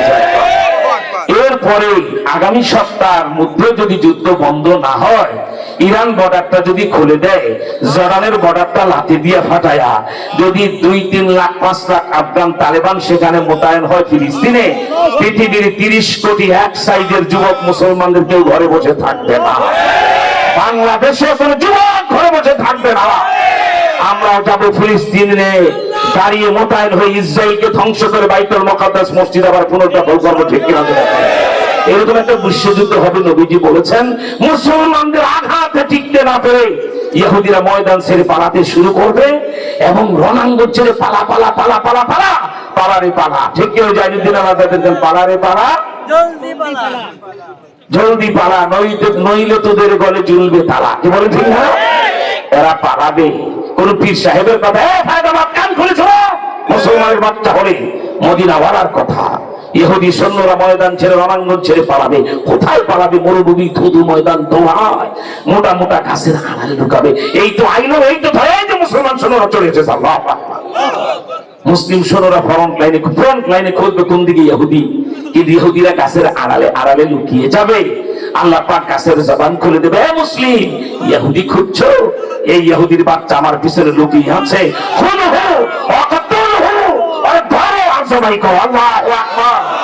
জানতে চাই রাস্তার কাজ যখন এই সাহায্য আমাদেরকে করবে তখন আমরা জিতবো না ইহুদিরা জিতবে? গলা ফাটায় বলেন আমরা জিতবো। এই সবাই গলা ফাটায় বলেন আমরা জিতবো। বাংলাদেশ থেকে মাননীয় প্রধানমন্ত্রী ধন্যবাদ জানাই, আমাদের বাংলাদেশের সংসদে ইসরায়েলের বিরুদ্ধে আপনার নিন্দা প্রস্তাব পাশ হয়েছে। ঠিক কিনা বলেন? যদি এই যুদ্ধ চলতেই থাকে আর সরকার অনুমোদন দিয়ে দেয়, বাংলাদেশে যে যুবকরা যুদ্ধে যেতে চাও আমরা বরাক খুলে দিলাম। কারা যাইবা সেদিন হাত তুলে আল্লাহু আকবার বলে দেখায়। বিশ্ব মুসলিম অস্ত্র ধরো, ইসরায়েলকে খতম করো। বিশ্ব মুসলিম অস্ত্র ধরো, বাইতুল মুকাদ্দাস রক্ষা করো। ঠিক কিনা বলে? জানো কি কোন মসজিদ ওরা দখল করে রেখেছে? যেই মসজিদে 1 রাকাত নামাজ পড়লে 25 থেকে 50,000 রাকাতের সওয়াব হয়, সেই মসজিদ ইহুদির বাচ্চারা দখল করে রেখেছে। ইনশাআল্লাহ বিরুদ্ধে আমরা জিতবো। 2 রয়ে গেল ওই মূর্তি পুজো 3 জাতির সময়। মনে আছে আমি ভূমিকায় বলি 3 জাতির তীব্র সমালোচনা করা নেই। লাইহিল মাকদুম ইহুদিরা, দলিল খ্রিস্টানরা, ইন্নামাল মুশরিকুনা নাজাস প্রতিবেশী রাষ্ট্রের ভারতের প্রতিমা আর কি বলা হয় মূর্তি পূজারীরা। ঠিক কিনা? এরা যদি এমন হেরে যায় তো কি বলা হয় আপনার মোদী সাহেব যদি মনে মনে মন কলা খান, বাংলাদেশ দখলে নিয়ে নিলেন। এত সস্তা না। ঠিক কিনা জোরে বলেন? মোদী সাহেব চক্ষু বন্ধ করে দেখেন, আফগান তালেবান আর পাকিস্তানিরা দিল্লি পর্যন্ত কাশ্মীর দখল করে চলে আসে। চীন, অরুণাচল আর কেবল লাদাখ দখলে নেবে। বাংলাদেশে বসে বসে তখন আমরা আঙুল চুষবো না। কলকাতার শিয়ালদা, নদিয়া, মুর্শিদাবাদ, এরপরে পশ্চিম দিনাজপুর, লালগোলা, কোচবিহারের রাজবাড়ী, আসামের হাইলাকান্দি, কাছাড়, করিমগঞ্জ, এরপরে হলো আপনার কি বলা হয় ওই যে এই রাজ্যটা হলো কি আপনার ওই যে ত্রিপুরা, এই সবটা আমরা দখলে নেব। এটা জোর করে নেব, এটা আমাদের প্রাপ্য নেব। এই বাঙালি তথ্য দেই, জেলখানায় আমি আর মামুল হক বঙ্গবন্ধুর লেখা আত্মজীবনী 7 বার পড়েছি। কয়বার? ধন্যবাদ। বঙ্গবন্ধু তার আত্মজীবনীতে লিখেছেন যে 47 সালে দেশ ভাগ হলো, হওয়া ঠিক হয় নাই। ঠিক আছে, হিন্দুরা আলাদা রাষ্ট্র ইন্ডিয়ার সাথে থাকতে চাইলে বসে থাকুক, কিন্তু আমাদের পাওনা তো কলকাতার শিয়ালদা পর্যন্ত। বঙ্গবন্ধু আক্ষেপ করে লিখেছেন, আমেরিকার বাবার শোনো কেন বঙ্গবন্ধু আত্মজীবনী কারো কাছে থাকলে বইটা নিয়ে আসো আমার কাছে। বঙ্গবন্ধু বলেছেন কেন আমরা কলকাতার শিয়ালদা পর্যন্ত পেলাম না, কেন আমরা নদিয়া পেলাম না, কেন কালনা পেলাম না, কেন নবাব সিরাজউদ্দৌলার বাড়ি হীরাঝিল আমরা পেলাম না, কেন আমরা মুর্শিদাবাদ পেলাম না, লালগোলা পেলাম না, কেন বলে বঙ্গবন্ধু। এরপরে বলেছেন আসামের হাইলাকান্দি, কাছাড়, করিমগঞ্জ, ওই 3টা জেলা আমরা কেন পেলাম না? আমার বাংলাদেশের স্বাধীনতার স্থপতি বঙ্গবন্ধুর আত্মা শান্তি পাবে আমরা যদি ইন্ডিয়ার সে জায়গাগুলো দখল করে বাংলার সীমানায় মিলাইতে পারি। ঠিক কি? সেই যুদ্ধটা কবে হবে? নাসাই শরীফ দ্বিতীয় খণ্ড। নাসাই শরীফ মানে কি কোনো পীর সাহেবের লেখা বই না। নাসাই শরীফ মানে তবলিগের ফাজাইলে আমার। নাসাই শরীফ মানে একটি হাদিসের কিতাব, নবীজির কথা। সুবহানাল্লাহ। নাসাই শরীফ, নাসাই শরীফ দ্বিতীয় খণ্ড 52 পৃষ্ঠা। আল্লাহ রসুল হযরতে আবু হুরায়রা হাদিস দুইটার রাবী বর্ণনাকারী। আল্লাহ রসুল বলেন, কিয়ামতের পূর্ব লগ্নে মূর্তি পূজক ইন্ডিয়ার যুদ্ধে গজওয়াতুল হিন্দ, ওই যুদ্ধ শুরু হয়ে যাবে। সুবহানাল্লাহ। আমরা গ্রেপ্তার হওয়ার 3 বছর আগে থেকে সারা বাংলায় বড় বড় মাহফিলগুলিতে আমি গজওয়াতুল হিন্দের ব্যাখ্যা করতাম। ওইটাই মোদী সাহেবের কলজার ভিতরে ভূমিকম্প সৃষ্টি করেছে। সেজন্যই আমাদের প্রধানমন্ত্রীকে বাধ্য করেছেন বিনা কারণে আলেমদেরকে গ্রেপ্তার করতে। আমরা একটি বিশেষ খবর জানি, প্রধানমন্ত্রী খুব অনুতপ্ত যে এভাবে আমাদের মন চায় না ওলামায়ে কেরাম গ্রেপ্তার করতে। আর আমাদের ফাইল দিল্লি বারবার চাপিয়ে বলছে অমুক অমুককে এখনো ছাড়া যাবে না। দিল্লি, ওই দিল্লিতে বসে মাননীয় প্রধানমন্ত্রী আপনি জানেন আজকে মোদিরা 70-75 বছর ভারত শাসন করে, আর আমরা মুসলমানরা 850 বছর ভারত শাসন করেছি। চ্যালেঞ্জ কোন ঐতিহাসিক কোন লেখক যদি প্রমাণ করতে পারেন 850 বছরে একজন হিন্দুকেও আমরা কোনোদিন জুলুম করে হত্যা করি না। আর মাত্র 75 বছরের শাসনে 50,000 বার দাঙ্গা বাঁধায়া বাবরি মসজিদ ভেঙে লক্ষ লক্ষ মুসলমান হত্যা করেছে ভারত। আমার এই চোখে দেখেছি 1992 সালে তখন ইন্ডিয়াতে আমার স্টুডেন্ট জীবন শেষ হয়ে জাব্বারিয়া ইমদাদুল মাদ্রাসা আমি হাদিসের কিতাব পড়াই। কলকাতায় সন্তোষপুর স্টেশন মসজিদে খতিব হিসাবে আমি জুমাতে আসি। সেদিন আমি দেখেছিলাম বাবরি মসজিদ ভাঙার পরে ওয়েস্ট বেঙ্গলের সাবেক আপনার স্বরাষ্ট্রমন্ত্রী AK হাসানুজ্জামান তার পার্সোনাল প্যাডে আমাকে ছাত্র নেতা হিসেবে তখন দাওয়াত দিতেন। আমার বক্তৃতা উনি বড় পছন্দ করতেন। নিজের টাকা দিয়ে টিকিট কেটে আমাকে এলাহাবাদ সহ বিভিন্ন জায়গায় বক্তৃতা নিয়ে যেতেন। যখন বাবরি মসজিদ ভাঙা হলো, বাবরি মসজিদ ভাঙার 1 সপ্তাহ পরে আমরা কলকাতায় ওই সন্তোষপুর স্টেশন মসজিদের ছাদ থেকে দেখলাম, এখনো কলকাতায় গেলে দেখবেন শিয়ালদা ট্রেন স্টেশন, তার পাশেই একটা বস্তি এলাকার নাম ট্যাংরা। ওই ট্যাংরা বস্তি এলাকাটায় কোনো হিন্দু থাকে না। গরিব মুসলমান কারা? দিন মজুর, খ্যাত মজুর, মোট বয়, কলকাতায় ঠেলা রিক্সা নিজেরা ধাক্কায় চালায়, এই গরিব মানুষগুলি ওই ট্যাংরা এলাকায় থাকে। বাবরি মসজিদ ভাঙার 1 সপ্তাহ পরে সারা ভারতব্যাপী যখন দাঙ্গা শুরু হয়ে গেল, 300 মুসলমানদের এলাকাটা এই বর্তমান ভারতের প্রধানমন্ত্রী মোদীর দল বিজেপির যুবকরা এরা ঘিরে পেট্রোল দিয়ে আগুন লাগাই দিল।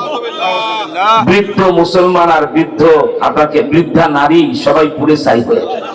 কিছু যুবক খুব গতিতে আগুন ছড়াবার আগে তারা বস্তি থেকে বেরিয়ে গেছে, এরা যান বাঁচালো। এদেরই একজন মহিলা, নাম তার রহিমা, বয়স 30 বছর।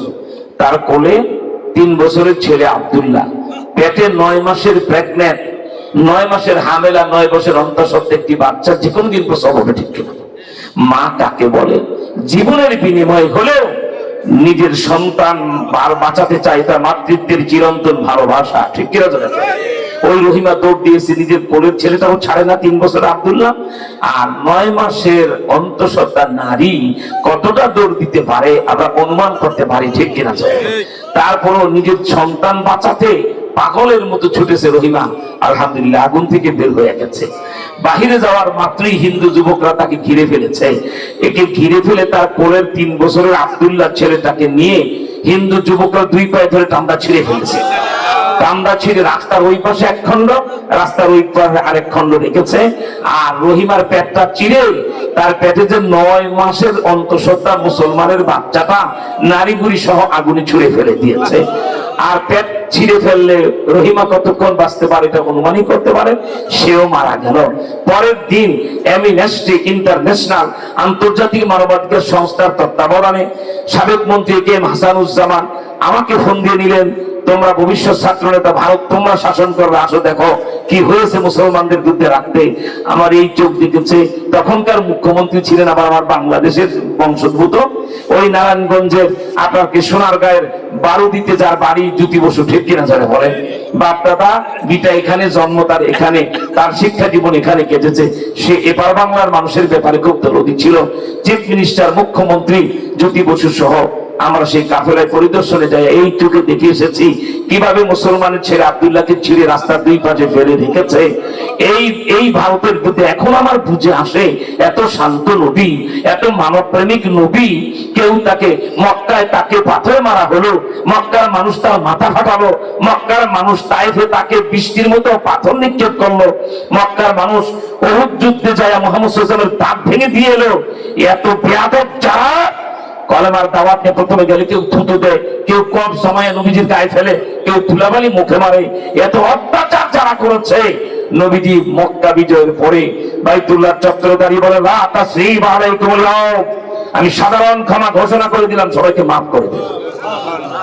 এত উম্মত কান্ডারি, he is idol leader of the world, বিশ্বের আদর্শ নেতা, আইকন, আইডল, পৃথিবীর ঠিক কিনা বল। এত নরম দিলেন নবী, অথচ গজওয়া হিন্দের গজওয়াতুল হিন্দ, ইন্ডিয়ার মধ্যে আমার উম্মতের যুদ্ধ হবে, ওই লাশ 3 বছর আব্দুল্লাহ ছেঁড়া লাশ দেখার পর আমি বুঝতে পেরেছি নবীজি যুদ্ধের ঘোষণা কেন দিয়ে গেছেন, ঠিক কিনা চলে। সেই যুদ্ধের 4টা ফলাফল নবীজি বলেছেন, কয়টা? 1 নাম্বার ফলাফল আল্লাহ রাসূল বলেন, শুনো, হায়দ্রাবাদের যুবকরা আনন্দে লাফাইবার শুনলে, আচ্ছা জিজ্ঞেস করি আমার নবীর কথা সত্য না মিথ্যা? আওয়াজটা পছন্দ হলো, নবীজি যা বলে তা ফলে, ঠিক কিনা ধরে। আগামীকাল সূর্য উঠা যেমন সত্য, তার চেয়ে আরো সত্য আমার রাসূলের কথা, ঠিক। সেই নবী বলেছেন গজওয়াতুল হিন্দ 1 মাস রোজা রাখলে পশ্চিম আকাশে একটা চাঁদের চিলতে উঠে, ঈদুল ফিতরের চাঁদ, তা যত না সুন্দর আমার রাসূলের 2টা ঠোঁট তার চেয়ে আরো সুন্দর। সেই জবানে বলেছেন গজওয়াতুল হিন্দ। আজকে আপনার আমার শ্রোতা, নবীজির শ্রোতা, এই যে আবু বকর, এই যে ওমর, এই যে ওসমান, এই যে আলী, এই যে আবু যার গিফারি, এই যে আবু মুসা আশআরী, ওই যে মুহাম্মদ ইবনে আমর, কেবল আব্দুল্লাহ ইবনে আমর, ওই যে আব্দুল্লাহ ইবনে মাসউদ, ওই যে আব্দুল্লাহ ইবনে আব্বাস, এইরকম সাহাবায়ে কেরাম তার শ্রোতা। নবী বললেন কিয়ামতের পূর্ব লগ্নে হিন্দুস্তানের বিরুদ্ধে গজওয়াতুল হিন্দ, ইন্ডিয়ার বিরুদ্ধে যুদ্ধ হবে। সুবহানাল্লাহ, সুবহানাল্লাহ। সাহাবায়ে কেরাম হা করে নবীজির দিকে তাকান, কি যুদ্ধ হবে? নবীজি বললেন, এত অপরাধ হিন্দুরা করবে, এত জুলুম মুসলমানদের উপরে করবে। এই যে বাবরি মসজিদটা ভেঙে, মোদী সাহেব বাংলাদেশে এসে 27 গুণ বড় আপনার দেশটা, আপনাদের জায়গার অভাব, একেবারে মুসলমানের বাবরি মসজিদের ভিতের উপরে রাম মন্দির করতে হবে, ঠিক কিনা? ওই ভিতের উপর রাম মন্দির করে 40 কেজি ইটা দিয়ে, রূপার ইটা দিয়ে সে উদ্বোধন করছে রাম মন্দিরের কাজে। 1000 কোটি রুপি খরচ করে তারা ঐতিহাসিক রাম মন্দির নির্মাণ করতেছে। করেন ভালো করে, মূর্তিগুলি সরাবো, মিম্বর ঢুকাবো, মামুনুল হকরা আমরা আজান দিয়ে জুমার নামাজ আবার বাবরি মসজিদে চালু করবো ইনশাআল্লাহ, ইনশাআল্লাহ। আল্লাহর কসম করে বলছি আমাদের জীবন তো সেটা ঘটে যেতে পারে ইনশাআল্লাহ, ইনশাআল্লাহ। আমরা অবস্থা দৃষ্টি তাই দেখছি, ইন্ডিয়ার প্রান্তে প্রান্তে কলেমার পতাকা আমি দেখতে পাচ্ছি, আলহামদুলিল্লাহ বলে।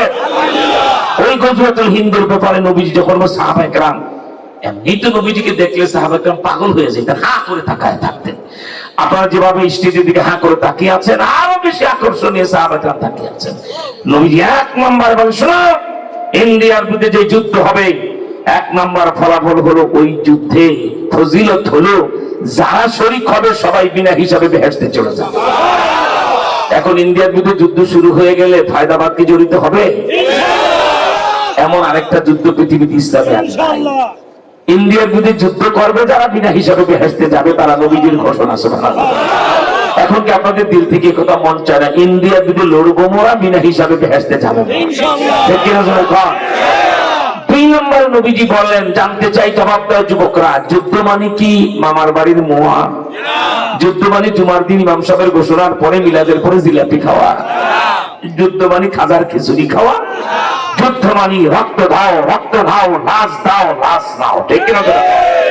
আল্লাহ রাসূল বলেন, ওই যুদ্ধে 1,00,000 কোটি হিন্দু সৈন্য তো মারা যাবেই, যদি 2-1000 মুসলমান কি শহীদ হইতে পারে না? যারা শহীদ হবে 2 নম্বর ফজিলত, নবীজি বলেন আফজালুস শুহাদা, এরা হবে শহীদ সম্রাট। আল্লাহু আকবার বলেন।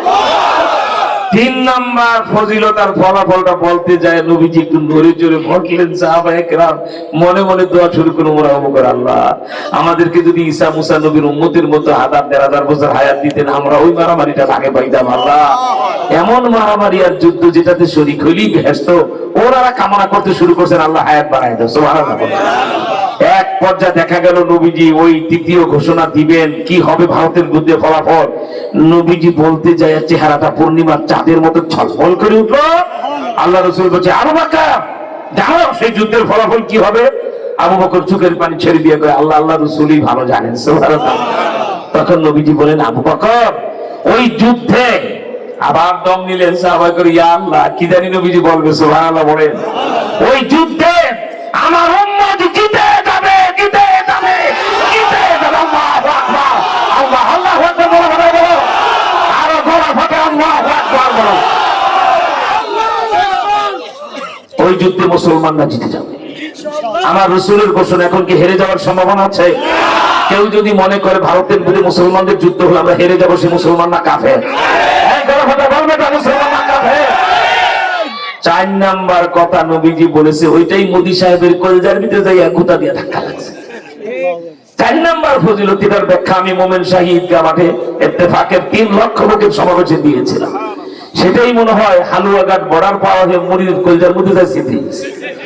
আমি বললাম 4 নাম্বারে নবীজি বলেছেন সেই যুদ্ধে মুসলিম সৈন্যরা লড়তে লড়তে ভারতের প্রধান, মানে এখন প্রাইম মিনিস্টার বা প্রধানমন্ত্রী বলে, ঠিক কেনা বলে, তার বাসভবন ঘেরাও করবে, মুসলিম সৈন্যরা তার বাড়িতে প্রবেশ করবে, তার শয়ন কক্ষে ইঁদুরের বাচ্চার মতো তাকে হত্যা করবে।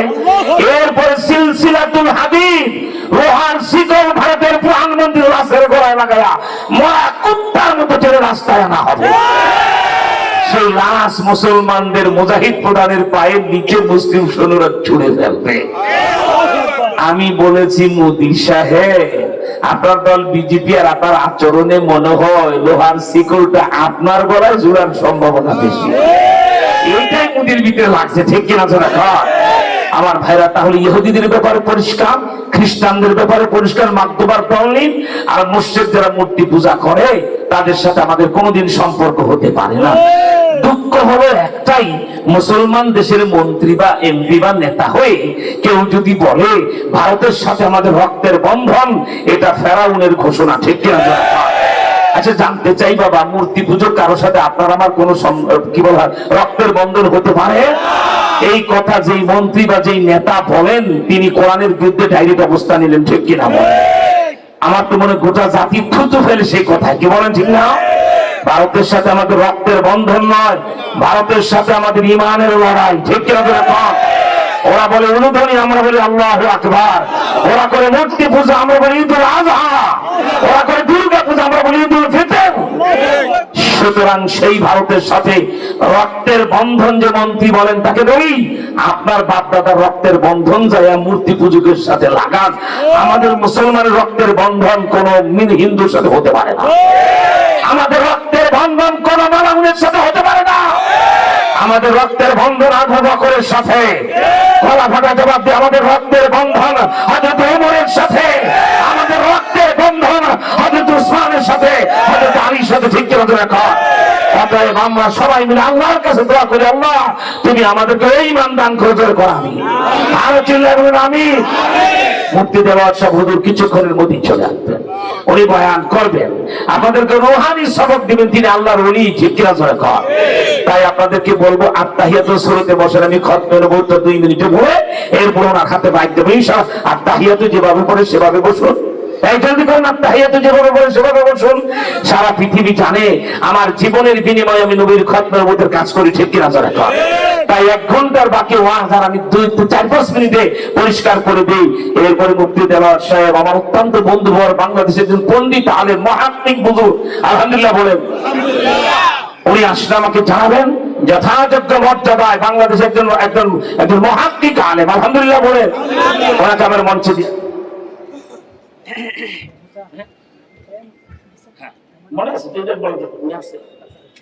আলহামদুলিল্লাহ, আলহামদুলিল্লাহ। আচ্ছা, এখন আত্তাহিয়াতুর শুরুতে কেন সব লোক বসার জায়গা আমরা দিতে পারবো না? ছোট জায়গায় মাহফিল করেছে, ওদিকে বসারও ভালো ব্যবস্থা নেই। যারা দাঁড়িয়ে আছেন বাবা, মহা সুসংবাদ শোনা গেছে। বলুন তো, আলোচনার শেষ পর্যায়ে আমি আপনাদেরকে আত্তাহিয়াতুর শুরুতে কেন বসাইলাম? একটা কারণে। আমি বলেছি আমি এখন আকীদায়ে খতমে নবুওত বলবো, ঠিক না? এই বিষয়টা যেখানে আলোচনা হয়, আকীদায়ে খতমে নবুওত মানি আল্লাহর পরে যেমন আল্লাহ নাই, আমাদের নবীর পরে আর কোনো নবী নাই, ঠিক না? এদিকে তাকান, আপনি ওদিক সেদিক তাকান, আপনার চোখ ওদিকে এদিকে তাকান, এদিকে আমার দিকে তাকায়, এই লোকটা ওদিকে তাকায় কেন? না কিছু চোখেই সমস্যা। তাহলে আল্লাহ মাফ করেন। আমি বাবা 10 লক্ষ লোকের একটা লোক ডানে বামে তাকালে আমি বক্তৃতা করি, আর বুঝতে পেরেছি আপনার অসুবিধা আছে। আল্লাহ হেফাজত করবেন। কেন বসাইলাম আত্তাহিয়াতুর শুরুতে? আশেক এলাহি বরন্দ শহরে খতমে নবুওত কিতাবে লেখেন, যেই মাহফিলে মদিনাওয়ালার খতমে নবুওতের বয়ান কোন বক্তা শুরু করে, সঙ্গে সঙ্গে টোটাল মাহফিলটা ফেরেশতারা মদিনায় নিয়ে নবীজিকে লাইট দেখায়। আল্লাহু আকবার। এই সময় তোমার আমার চেহারা মদিনাওয়ালাকে ফেরেশতারা দেখাচ্ছে, এর চেয়ে বড় সৌভাগ্য কি হতে পারে? সেই জন্য আত্তাহিয়াতুর শুরুতে বসাইলাম, নবীজি যেন দেখে নবী প্রেমী আমরা ভদ্র হয়ে বসেছি, ঠিক কিনা? হ্যাঁ, যদি কোনো ফাঁক ফোকর পান আপনারা ভিতরে ফাঁকে ফাঁকে বসে যেতে পারেন, তাহলে ভদ্রের মতো মনে। যদি ফাঁক পানা না হলে দাঁড়িয়ে থাকুন। আমার ভাইরা, এখন এই আকীদায়ে খতমে নবুওত আমি 1 ঘন্টার ওয়াজ, আমি ভূমিকায় যে আয়াতটা পড়েছিলাম খুতবায়, সেই আয়াতের ব্যাখ্যা আজকে আমি দেওয়ার সময় দিতে পারবো না, কারণ এটা তাফসীর মাহফিল না, সময় হাতে নাই। কিন্তু 1 ঘন্টার ওয়াজ আমি 3-4 মিনিটে পরিষ্কার করতে পারবো যদি আপনারা 2টা কাজ করেন। এক, আপনারা গোটা দেহে যত শক্তি আছে সব গলার গোড়ায় জমা করবেন, পারবেন? কারণ বারবার আওয়াজ দিতে হবে, জবাব দিতে হবে, পারবেন না? তাহলে গলাটা পরিষ্কার করেন। এবার বলেন, গায়ের শক্তি তলায় না গলা? আওয়াজটা পছন্দ হচ্ছে, সাউন্ড ডাউন হতে পারবে না। বলুন, গায়ের শক্তি এখনো তলায় না গলায় জমা হয়েছে? 2টা হাত উঁচা করে আল্লাহু আকবার বলে দেখান তো। হয় না, আওয়াজটা তো দিল্লি হয়ে মদিনা হয়ে চলে যেতে হবে, আরো শহীদ আল্লাহু আকবার বলে চলবে। আলহামদুলিল্লাহ। 1 ঘন্টার ওয়াজ 3-4 মিনিটে কেমনে করে দেখাই? প্রশ্ন করি, জবাব দেন। আল্লাহ কয়জন? হলো না, হলো না। আওয়াজ পছন্দ, গলা ফাটায় বলেন আল্লাহ কয়জন? মুখে বললে চলবে না, একটা আঙ্গুল উঁচা করে দেখায় দেন আল্লাহ কয়জন? আমি জিজ্ঞেস করবো আল্লাহ কয়জন? 3বার বলবেন একজন, একজন, একজন। আল্লাহ কয়জন? আরো সোজা করেন, বন্ধুকে নরের মতো উঁচা করেন, আঙ্গুল একেবারে বন্ধুকে নরের মতো উঁচু করে ফেলেন। প্রশ্ন করি, জবাব চাই, আল্লাহর পরে কোন আল্লাহ আছে? এইভাবে দেখা দেন, নাই, নাই, নাই, নাই। যার হাত যত বেশি ঘুরবে তার সওয়াব তত বেশি। আল্লাহর পরে কোন আল্লাহ? নবীজির পরে আর কোন নবী? এটাই হলো খতমে নবুওত। আলহামদুলিল্লাহ, হাত নামান। এবার বুঝে থাকলে জবাব দেন। আল্লাহকে বাদ দিয়া কোন বেয়াদব যদি বলে আমি আল্লাহ, সে মুসলমান না কাফের? গলা ফাটায় বলতে হবে মুসলমান না কাফের? আমি বলবো যেমন, আপনারা বলবেন ফেরাউন। যেমন এবার জানতে চাই, বিশ্ব সভার সভাপতি, মানবতার মহানায়ক, হেড অফ দ্য ওয়ার্ল্ড, আমাদের মাথার মুকুট, হৃদয়ের রাজা, দোজাহানের বাদশা খাতাবুল আম্বিয়া, যিনি রাস্তা দিয়ে হেঁটে গেলে গাছের ডাল বাঁকা হয়ে যায় বাতাস করতে, সেই নবীজিকে বাদ দিয়ে কোন বেয়াদব যদি বলে মুহাম্মদ সাল্লাল্লাহু আলাইহি ওয়াসাল্লাম শেষ নবী নয়, আমি শেষ নবী, সে মুসলমান না কাফের? আরো জোর, জোর হলো না? গলা ফাটায়া চিল্লায়া বলেন, আওয়াজ দিয়া বলেন, কি হাত উঠায়া, হাত উঠায়া সবাই বলো, বাংলাদেশে সংসদে বিল পাস, কাদিয়ানীরা আরো জোর, এই গলা ফাটায়া কাফের, কাফের। আমি বলবো যেমন, আপনারা বলবেন কাদিয়ানী। যেমন ফাজদাবাদের আমার হীরাখণ্ড কলিজার টুকরা সেই এলাকাবাসী যারা ঐতিহাসিক সাক্ষী, ইমাম বিমানবন্দর গোল চত্বরে লালনের মূর্তি উঠে আমার আল্লাহুল কামিনার বসিয়েছে, ঠিক আছে? ইতিহাসের রাজ সাক্ষী আপনারা, আপনারা সেই বদরি মুসলমানদের মধ্যে এক মর্যাদার অধিকারী। বাংলাদেশে বাইতুল মুকাররম মসজিদের ওই ইজ্জতার এই সম্মান নাই।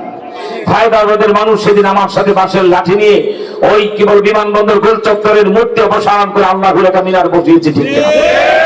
তাই আপনাদেরকে বলি, আপনাদের মনে করেন আমি চান করে হুজুর এত অসুস্থ, জানেন আমি জেলখানা থেকে বের হওয়ার পরে আমার 29টা টেস্ট।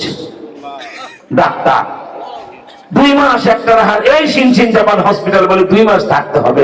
আমি বলি 2 দিন হাসপাতালের বেডে শুয়ে থাকা আমার পক্ষে সম্ভব। আমি বলি আমার হাসপাতাল থেকে বাইর করো, আমার চিকিৎসা লাগবে না। ওদের স্টেজে বসায় দাও, 10টা মাহফিল করার পরে আমার আর চিকিৎসা লাগবে না।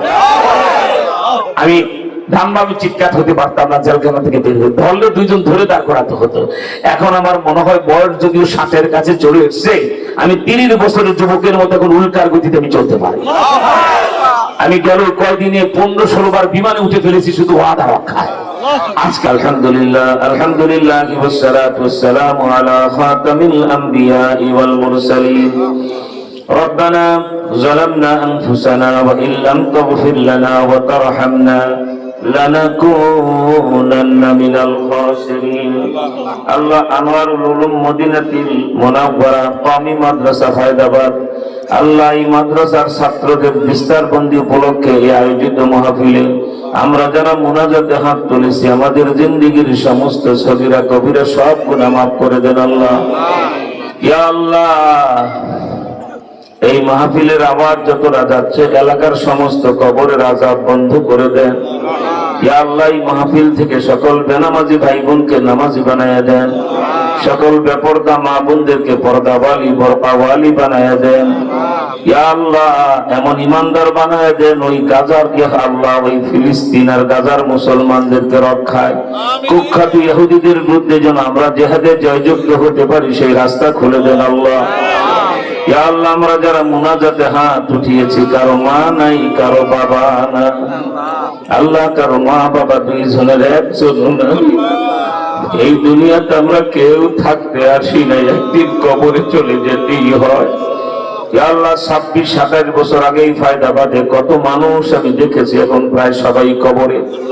ইয়া আল্লাহ, মুরব্বী সেই বয়সের কাউকে আর এখন রাস্তাঘাটে দেখা যায় না। আল্লাহ, আমার 3 বছরের সফর সঙ্গী কাজী আব্দুল বাতেন সাহেব, যাকে বাতেন মুন্সিনাম এলাকার লোক চিন্ত এলাকার বাড়িওয়ালা, আল্লাহ ফায়দাবাদ ওই গণকবরস্থানে ঘুমিয়ে আছে, তোমার বান্দার কবর তুমি জান্নাতের বাগান বানায় দাও আল্লাহ। ইয়া আল্লাহ, ফায়দাবাদ কেন্দ্রীয় মসজিদের সভাপতি আব্দুল সোবহান সাহেবের স্ত্রী অনেক আগেই মারা গেছেন। আল্লাহ, খন্দকার আবু ওবায়দা সহ কত ময় মুরব্বী এলাকায় ছিল, কেউ কবরে দুনিয়াতে নেই, সব কবরে চলে গেছে। আল্লাহ, আমরাও কবর পথের যাত্রী, কবরের সম্বল নিয়ে কবরে যাওয়ার তৌফিক আল্লাহ। যারা ইসলামের পথে চলবে না, মাথায় টুপি রাখে না, গালে দাড়ি রাখে না, ওযুর আগে মেসওয়াক করে না, খাওয়ার আগে দস্তরখান বিছায় না, কথা বললে মিথ্যা বলে, আল্লাহ খাইলে হারাম খায়, নেতা হলে দুর্নীতি করে, সরকারি কর্মকর্তা হলে আল্লাহ পায়খানা খাওয়ার মতো ঘুষ খায়, এই মানুষগুলি যখন কবরে যাবে, মদিনাওয়ালা যখন মাথা ঘুরায় বলে দিব কে আমি চিনি না, মুহূর্তের ভিতরে 99টা সাপের কামড় আর হামলা শুরু হয়ে যাবে। আবার কিছু উম্মত এমন হালতে কবরে যাবে, খতমে নবুয়তের কাজ করে, নবীজির পক্ষে কাজ করে, আল্লাহ যাদের জবানে জিকির জারি হয়ে গেছে, কলবে আপনার মহাব্বত ঢুকে গেছে, জীবন গেলেও এক ওয়াক্ত নামাজ বাদ দেয় না, আল্লাহ যারা ঘোষণা করে জান লাগলে জান দেব, মাল লাগলে মাল দেব, সময় লাগলে সময় দেব, কিন্তু নবীজির চেয়ারে কোনো কাদিয়ানির বাচ্চাকে বসতে দেব না। ইয়া আল্লাহ, যারা বাংলার জমিনে স্লোগান তুলে সংসদে আইন চাই, নবীজির পরে নবী নাই, আল্লাহ যারা বাংলাদেশে আওয়াজ তুলে নবীজিকে গালি দিবে, যারা ফাঁসিতে ঝুলবে তারা, এর জন্য দরকার হলে আল্লাহ জান লাগলে আমরা হানজালা হব, মাল লাগলে আল্লাহ আবু বকর হব, সময় লাগলে আবু হুরায়রা হব, তবু নবীজির ইজ্জত বাংলার জমিনে আর আমরা নষ্ট হতে দেব না। এইরকম নিয়ত করে আমল করতে করতে যারা কবরে যাবে, তাদের কবরে রেখে আপনজন একটু দূরে যেতে না যেতে মদিনাওয়ালা ডাকটা বলবে, ফেরেশতারা আর কবরের সাথে আমার কবরের একটা জানালা খুলে দাও, ওরে না দেখলে আমি মুহাম্মদের ভালো লাগে না। আল্লাহ, নবী যেন দেখতে চায় এমন পাক্কা উম্মত হয়ে কবরে যাওয়ার তৌফিক দিন আল্লাহ। ইয়া আল্লাহ, তামাম দুনিয়ায় মুসলমানদের বিপদ 200 কোটি মুসলমান পৃথিবীতে, আমরা গুটি কয়েক ইহুদির বাচ্চারা গেল 2 মাস কয়েকদিনে 20,000-এর বেশি মুসলমান, 10,000-এর বেশি শিশুদেরকে হত্যা করেছে ফিলিস্তিন গাজায়। এই ইহুদিদেরকে যেন আমরা শায়েস্তা করতে পারি, সেই ঐক্য দান করেন আল্লাহ। ইয়া আল্লাহ, ইহুদিদের বিরুদ্ধে বিশ্বযুদ্ধ আল্লাহ যেন আমরা করি, গোটা ইহুদি মুক্ত দুনিয়া করতে পারি, সে তৌফিক দান করেন আল্লাহ। ইয়া আল্লাহ, যে মাদ্রাসার পক্ষ থেকে মাহফিল মাদ্রাসার প্রতিষ্ঠাতা পরিচালক মাওলানা জুবায়ের আমার অত্যন্ত স্নেহের পাত্র, ছোট ভাইয়ের মতো আমি তাকে জানি, তোমার বান্দার মেহনত কবুল করে এলাকায় এই মাদ্রাসার দাওরায় হাদিস করে হক ইলম এখানে প্রচার করার তৌফিক দান করেন আল্লাহ। ইয়া আল্লাহ, যারা মাদ্রাসায় টাকা পয়সা দিলেন, এখনো যারা দিবেন, সারা বছর যারা দেয়, সকলের দান কবুল করেন আল্লাহ। আর আল্লাহ, আমরা যারা মুনাজাতে হাত তুলেছি, দয়া করে মেহেরবানি করে আমাদের সকলের জন্য হেদায়েতের দুয়ার খুলে দেন আল্লাহ। এদেশের হাক্কানি উলামায়ে কেরাম বছরের পরে বছর জেল খাটলেন, এখনো বাংলার সিংহ পুরুষ জিন্দা শাহজালাল আল্লাহ শাইখুল হাদিস ইবনে শাইখুল হাদিস মামুনুল হক জেলে আল্লাহ মুক্ত করে এই দেশে ইসলামী হুকুমত কায়েমের রাস্তা খুলে দেন আল্লাহ। ইয়া আল্লাহ, আন্তর্জাতিক ভাবে জাতীয় ভাবে সর্বদিক থেকে আমরা বিপদে, দেশে শান্তি নাই, আন্তর্জাতিক ভাবে শান্তি নাই, তার একটাই কারণ আপনার হুকুমান নবীর তরিকা ছেড়ে আমরা ইহুদি খ্রিস্টানদের তরিকায় চলে গেছি আল্লাহ। আমরা তওবা করে আবার আপনার পথে ফিরতে চাই, আমাদের প্রিয় মাতৃভূমি বাংলাদেশে শান্তি দান করেন ইয়া আল্লাহ। উলামায়ে কেরাম আর 2-1 যারা আছেন, মামুল হক সাহেব সহ সবাইকে ছেড়ে দেওয়ার তৌফিক সরকারকে দান করেন আল্লাহ। এই ভুল থেকে সরকারকে তওবা করার তৌফিক দান করেন আল্লাহ। আমরা যারা মুনাজাতে হাত তুলেছি আল্লাহ, কথা বলার শুরুতে শেষ একটা আবেদন করে আমরা আল্লাহ কিছু কথা বলার জন্য শুরু করি। আমাদের সেই আবেদনটা হলো, এই দুনিয়ায় সব গাড়ি ঘোড়ায় চললাম, রিক্সা, van, private car, micro bus, taxi, tempo, নদীপথে লঞ্চ, স্টিমার, স্পিড বোট, এমনকি জীবনে কত শত শতবার বিমানে উঠেছি, জানা নাই গুনাহ নাই, কিন্তু মাবুদ আমাদের সকলের এখনো একটা গাড়িতে উঠা বাকি রয়ে গেছে। ওই গাড়িটা সব মসজিদের বারান্দায় দরজা খুলে রাক্ষসের মতো হা করে তাকায় রয়েছে। আয় আল্লাহ, ওই মুর্দারের 4 পায়ের খাটের গাড়িতে একবার যদি কেউ যাত্রী হয়, জীবনে আর ফিরে না আল্লাহ। তাই আমরা যারা মুনাজাতে হাত তুলেছি, এই মাহফিলের আয়োজন যারা করলেন, মাহফিল শুনতে দূর দূরান্ত থেকে যারা এসেছেন, উলামায়ে কেরাম যারা বয়ান করে চলেছেন, কিয়ামতের কঠিন মুসিবতে এই মাহফিল আমাদের সকলের জন্য বেহেশতের জরিয়া বানায় দিয়েন আল্লাহ। আর ইন্তেকালের সময় আজরাইলের ভয়াবহ চোখের সামনে আমাদের জবানে জারি করে দিয়েন লা ইলাহা ইল্লাল্লাহু মুহাম্মাদুর রাসূলুল্লাহ সাল্লাল্লাহু আলাইহি ওয়াসাল্লাম।